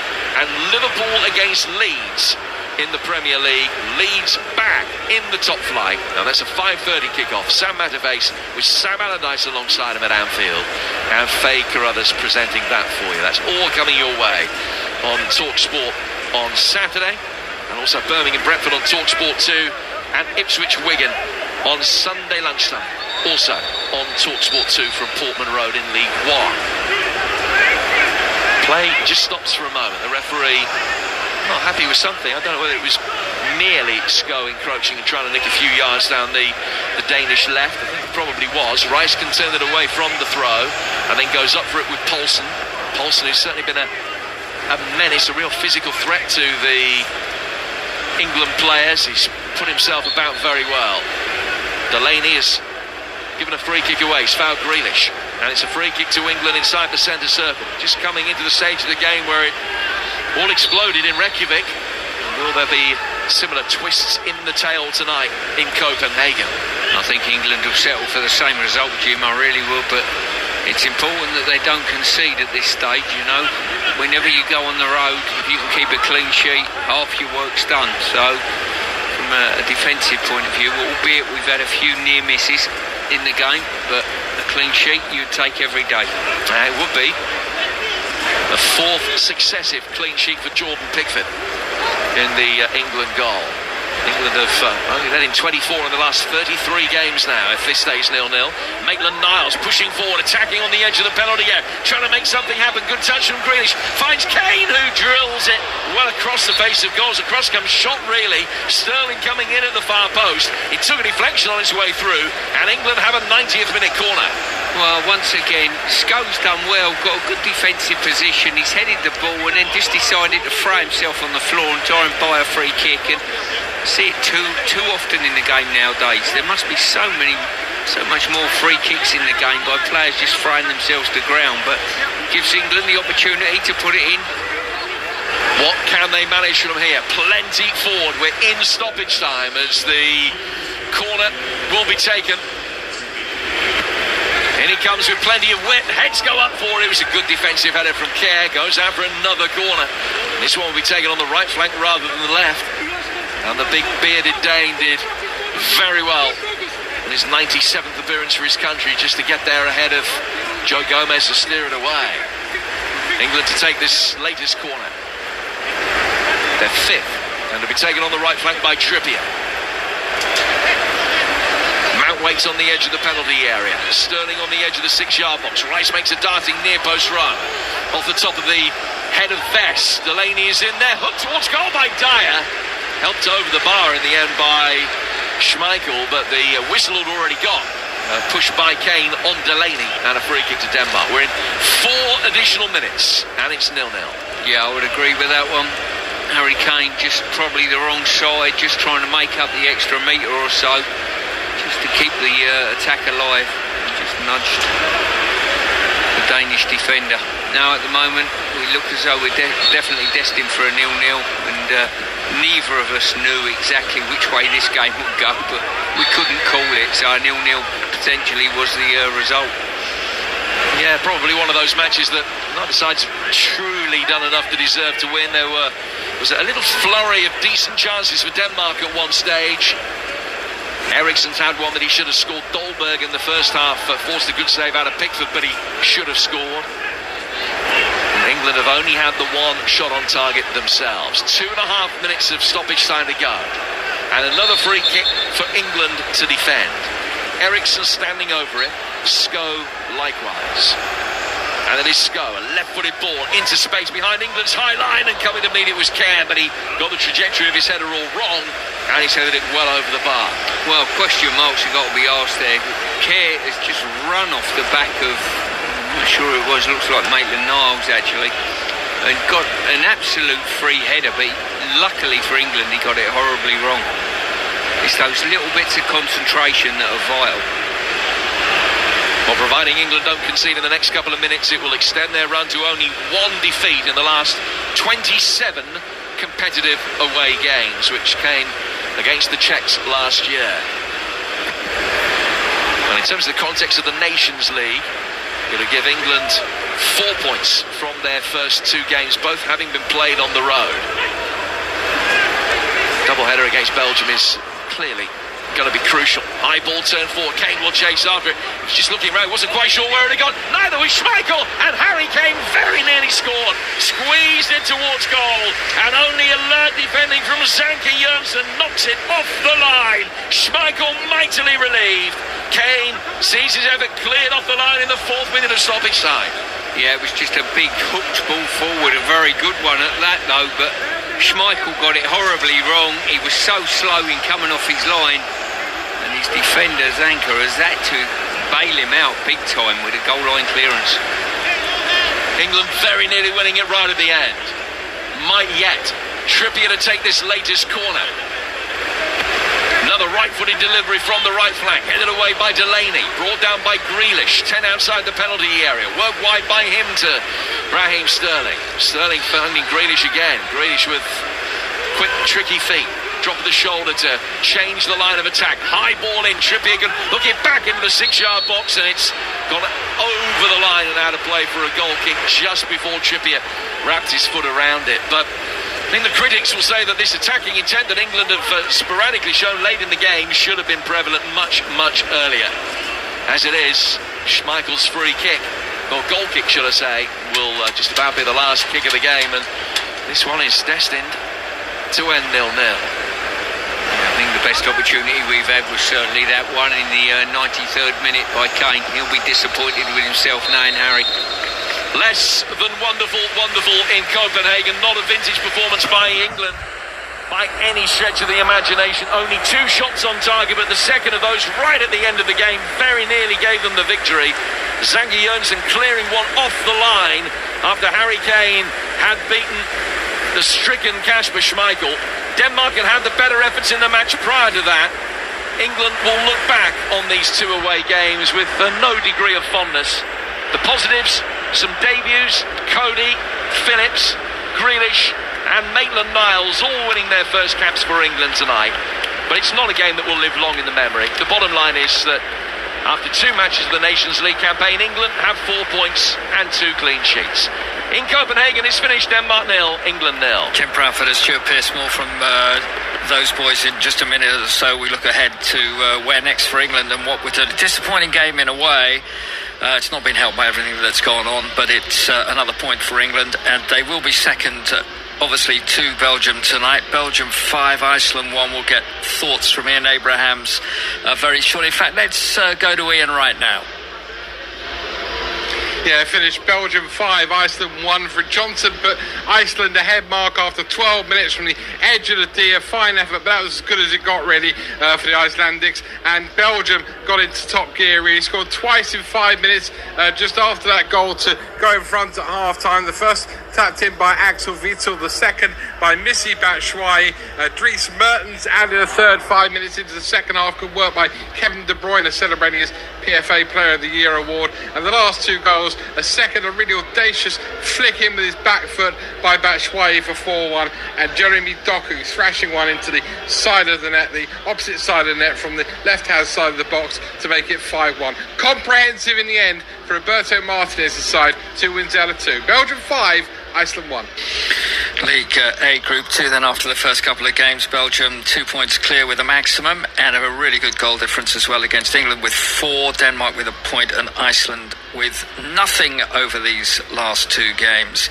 08717223344, that's the number that will get you through to the sports bar, and Andy and Jason from 10 o'clock tonight here on Talk Sport.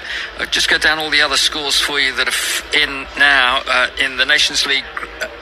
This is League A again. It's Group 3 this time. And Cristiano Ronaldo with his 100th and 101st goal for his country. Magnificent. They beat Sweden by 2-0 away from home tonight. And France in the end comfortable against Croatia, winning by 4-2. It's Portugal and France both with the maximum. Sweden and Croatia with nothing at all. And in League C as well, Group 1, Montenegro and Luxembourg head the tables from Azerbaijan and Cyprus without anything. Azerbaijan beating Cyprus tonight very late on, no goals, Luxembourg and Montenegro. And in Nations League Group League C again, this time Group 2, Macedonia and Georgia with 4 points each. Games played earlier on. 2-0 Armenia beat Estonia, and 1 apiece Georgia and North Macedonia. And San Marino have been beaten at home by Liechtenstein tonight in the final League D Group 2 match. Liechtenstein and Gibraltar, of course, with their win the other day, the 2 sides out of the 3 with anything from that. Don't forget, we've got lots of football. We've got EFL action, we've got Premier League action. Let me quickly go through this across the network. What a weekend we have for you. All the build-up continues right here, of course, from now. But on Friday, the first of those live games, and Dan Windle in the chair, Watford against Middlesbrough. Championship action, commentary from Jim and Lee Johnson. Looking forward to that combination on a Friday night. And then on Saturday, game day is back. This is the way it's looking right now. Fulham against Arsenal in the Premier League. Reshman Chowdhury, of course, alongside Clive Tildesley and Trevor Sinclair. And on 2, Dan in the chair, Birmingham City against Brentford. Adam Bridge and Neil Redfern with commentary on that one. 2:30, Adrian Durham. And he's now presenting from Queen's Park Rangers. All the goals as they go in absolutely everywhere, as always. And Alvin's at Bournemouth, Mickey Gray at Huddersfield. There's West Ham against Newcastle United as well. And from 3 o'clock, your League, Russ Williams, and commentary from Dance and Perry Groves. And then 5:30, Faker Others in the chair. It's commentary from Sam and Sam Allardyce, the two Sams together, Matterface and Allardyce, for Liverpool, the champions, against Leeds, the newcomers. That's our exclusive second game of the day at 5:30 on Saturday on game day. And on Sunday in the league, at 1 this one, midday kickoff, Ipswich against Wigan, commentary from Nigel Adderley and Matt Holland, exclusively to Talk Sport 2. You're right up to date with everything. Your chance to have your say. 08717 223344. Disappointing night really in the end for England. Didn't do enough early on, Stuart. No, as I say, I don't think we got our offensive wingers wide enough. They were tucked in this formation. I think that was a little bit costly to us, but from a personal point of view. And probably on the balance of it, a draw was a fair result. Ericsson had a wonderful opportunity that he blazed over, and Harry Kane went round the goalkeeper and, for all intents and purposes, thought he'd scored, and Jorgensen made a brilliant recovery clearance. But probably a draw was a fair result. You take the clean sheet. The debutant's done okay, done nothing wrong, I didn't think, and we learned it was a difficult time to take two friendlies, I think, in this sort of pre-season period, but I'm sure Gareth would have learned a touch from it. Absolutely. I mean, it's absolutely ridiculously strange at the moment for everybody, and you can understand that completely. It's a triple header, as Jim was saying, of course. In the next game, we've got the game against Wales and 2 other games at Wembley to come too. And so talk to us from what Gareth and his team, his coaching team, will have now got out and begin to develop with those other players who are going to be available too, as to where they go on from here. I think he'll sit and have a good look at this formation that he played and decide whether it was a workable formation or whether it didn't cause the opposition enough problems, certainly in this game. I think we've, over the 2 game sags, we failed to create clear-cut chances, to be quite honest with you. When you look at the front three that England have got and the goals that they've got to their name, Sancho, Sterling and Kane, that was the front line for both games. And I mean, all of them, you expect them to get 20 goals a season nowadays, you know. So we certainly got goals in the team in that respect, but we failed to find that killer pass or that killer action that really opened the opposition up in 2 games. Probably that would be the downside for him. How do we do that? I mean, Sterling needs quicker.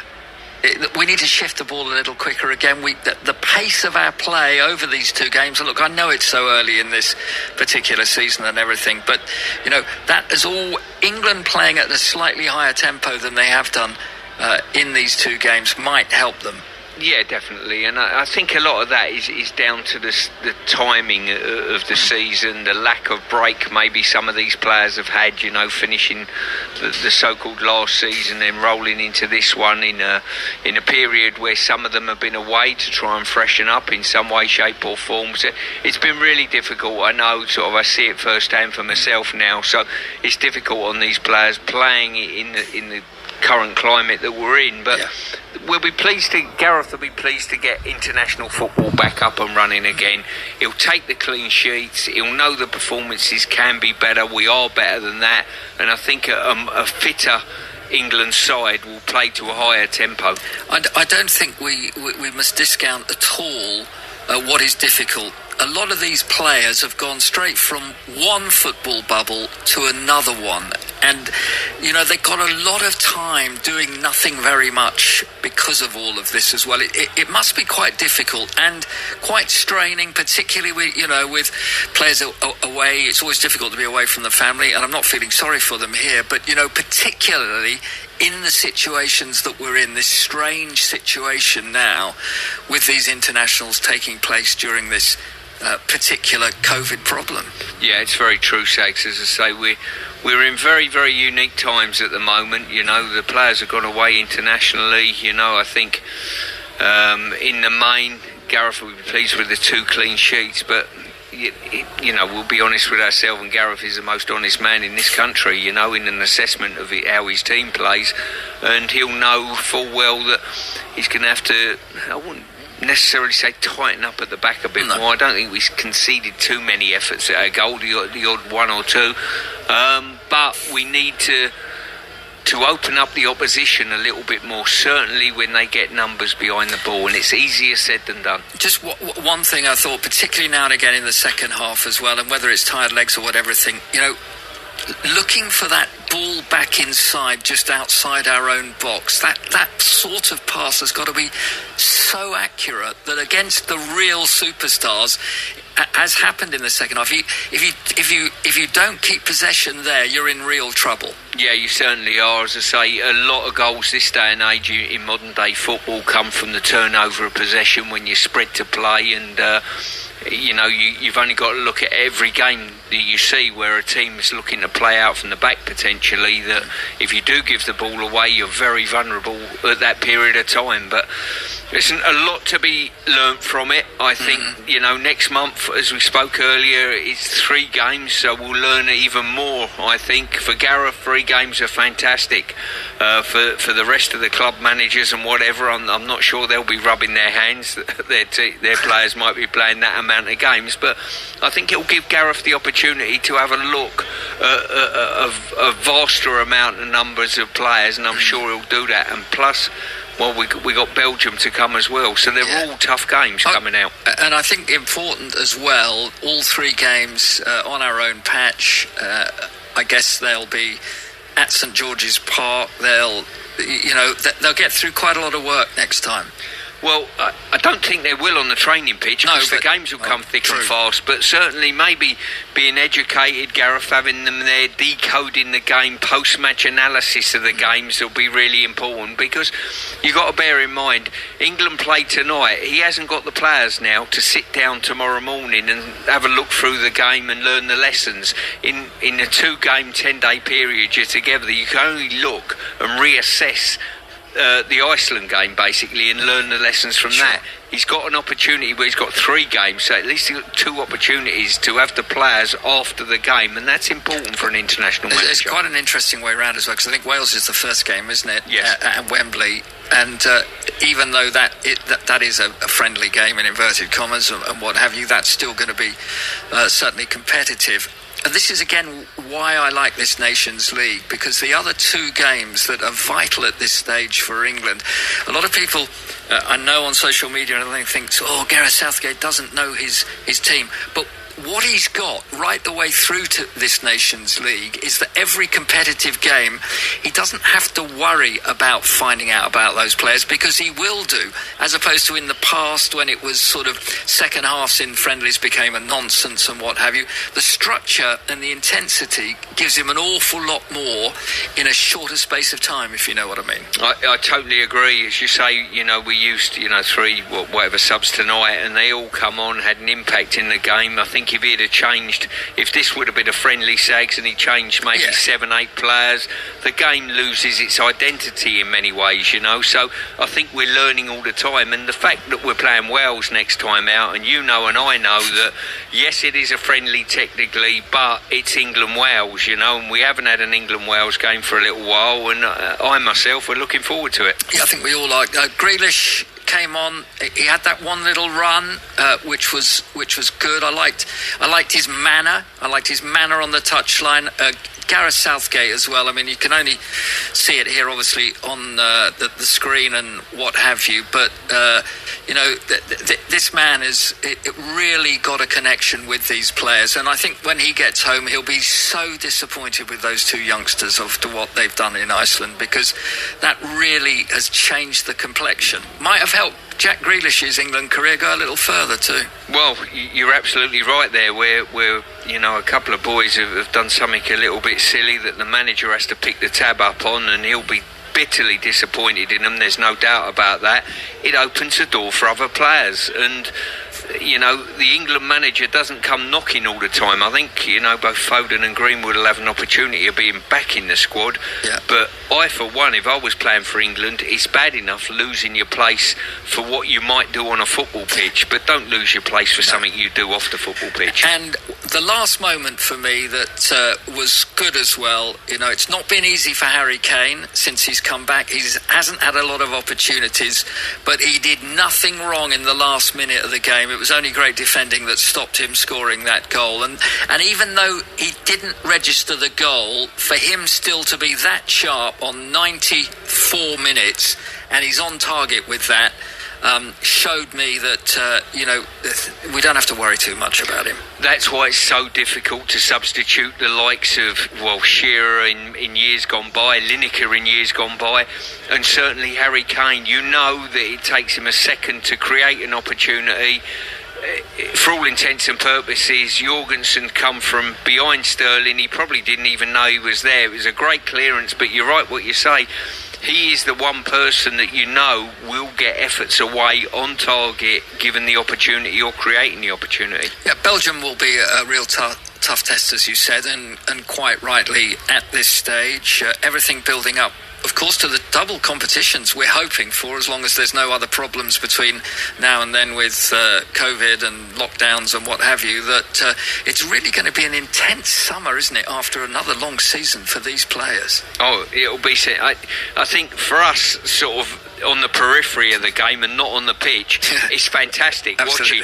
For the players, you've got to knuckle down, be double professional, and know, especially top quality international players, there's a high intensity, certainly the domestic programme, and on top of that, at the end of it, expectation will be high for England playing the bulk of their games at Wembley to do very well. Absolutely. Just away from that, you're back involved, Stuart, now with Premier League football. It starts again this weekend. West Ham United, you're at the London Stadium, an empty London Stadium, of course, as well.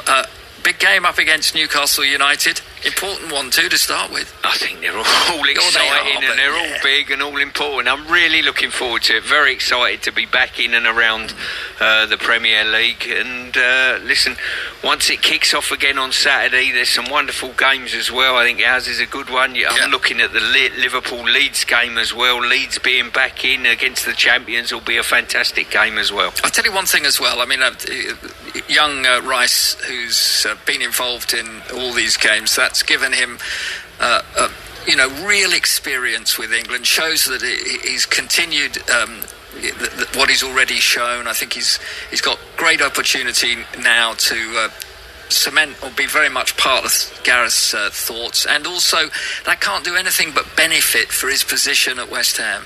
Without a doubt, Sags, as I say, he's a maturing young player who's getting better by the season, and I'll look forward to sort of having a chat with him about his experiences over these last two games over the next day or so, and I'm immensely proud of him as a player and him as a person representing England, and I know what it means to him, and certainly it'll be nice to pick his brains on that. And without giving anything away, the intensity, of course, back with David Moyes, because nothing is left undone here. He's absolutely on top of everything. I mean, you just really now can't wait to start, can you? No, definitely not. As I say, Dave is a workaholic. No one puts as many hours in as him, and I can guarantee that Carol sees a lot less of me now. I get back in at about 8 o'clock in the evening from a 7 o'clock start. That's what working with David's all about. It is. Look, good luck at the weekend, Stuart. Great as always to work alongside you, and look forward to the coming season. Just let me quickly reiterate everything tonight. As far as England are concerned, no goals in that game, but Belgium with their victory head that particular group. But it's all about game day on Saturday with Fulham against Arsenal, Reshmin, Clive, Tildesley and Trevor Sinclair. It's all about Adrian Durham and the goals as they go in as well, and West Ham United against Newcastle and all those other games in the Premier League and the Championship. Palace against Southampton on 2 exclusively for us on the Saturday as well. And at 5:30, what a game. Faker Others in the chair for Sam Matterface and Sam Allardyce with the commentary. It's Liverpool against Leeds United. Sunday, on 2, Ipswich against Wigan. That really is just the start of it all. We're back with these players getting back from international duty from around the world to play once more in our great Premier League live on Talk Sport. Your chance now to have your say after a disappointing way in many ways for England tonight, but they didn't lose and they didn't concede. 08717 223344. Look forward to listening to all of you on my way home with the boys. And it is, of course, the Sports Bar, open for business with Jason Cundy and with Adrian Durham. And it's next on Talk Sport.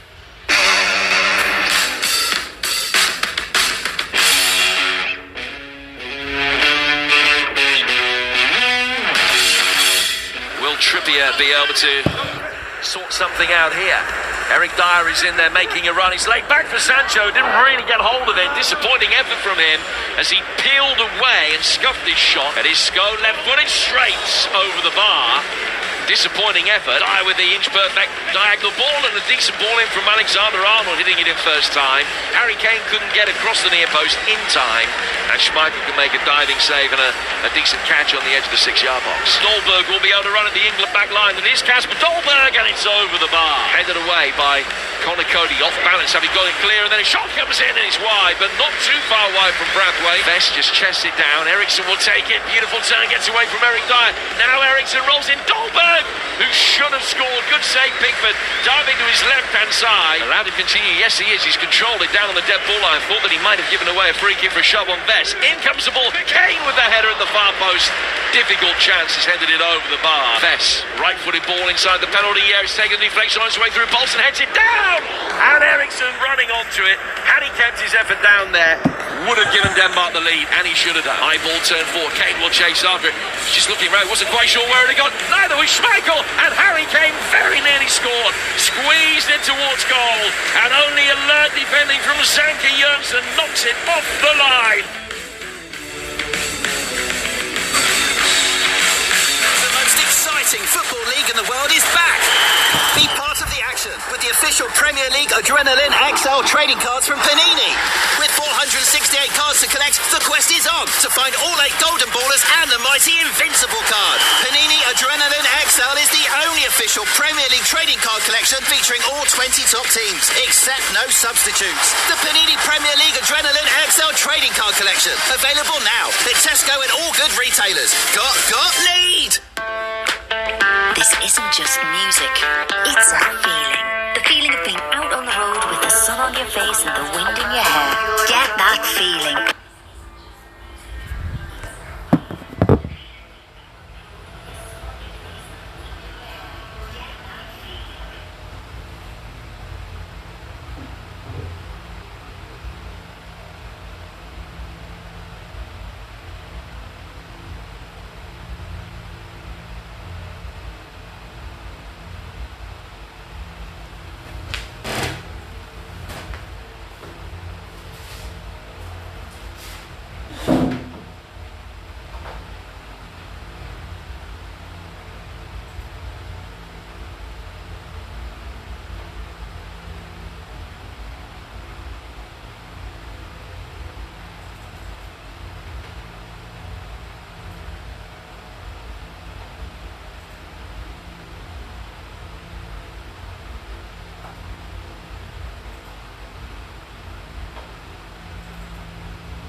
السلام عليكم إخواني، فرحوا بعض وفرحوني.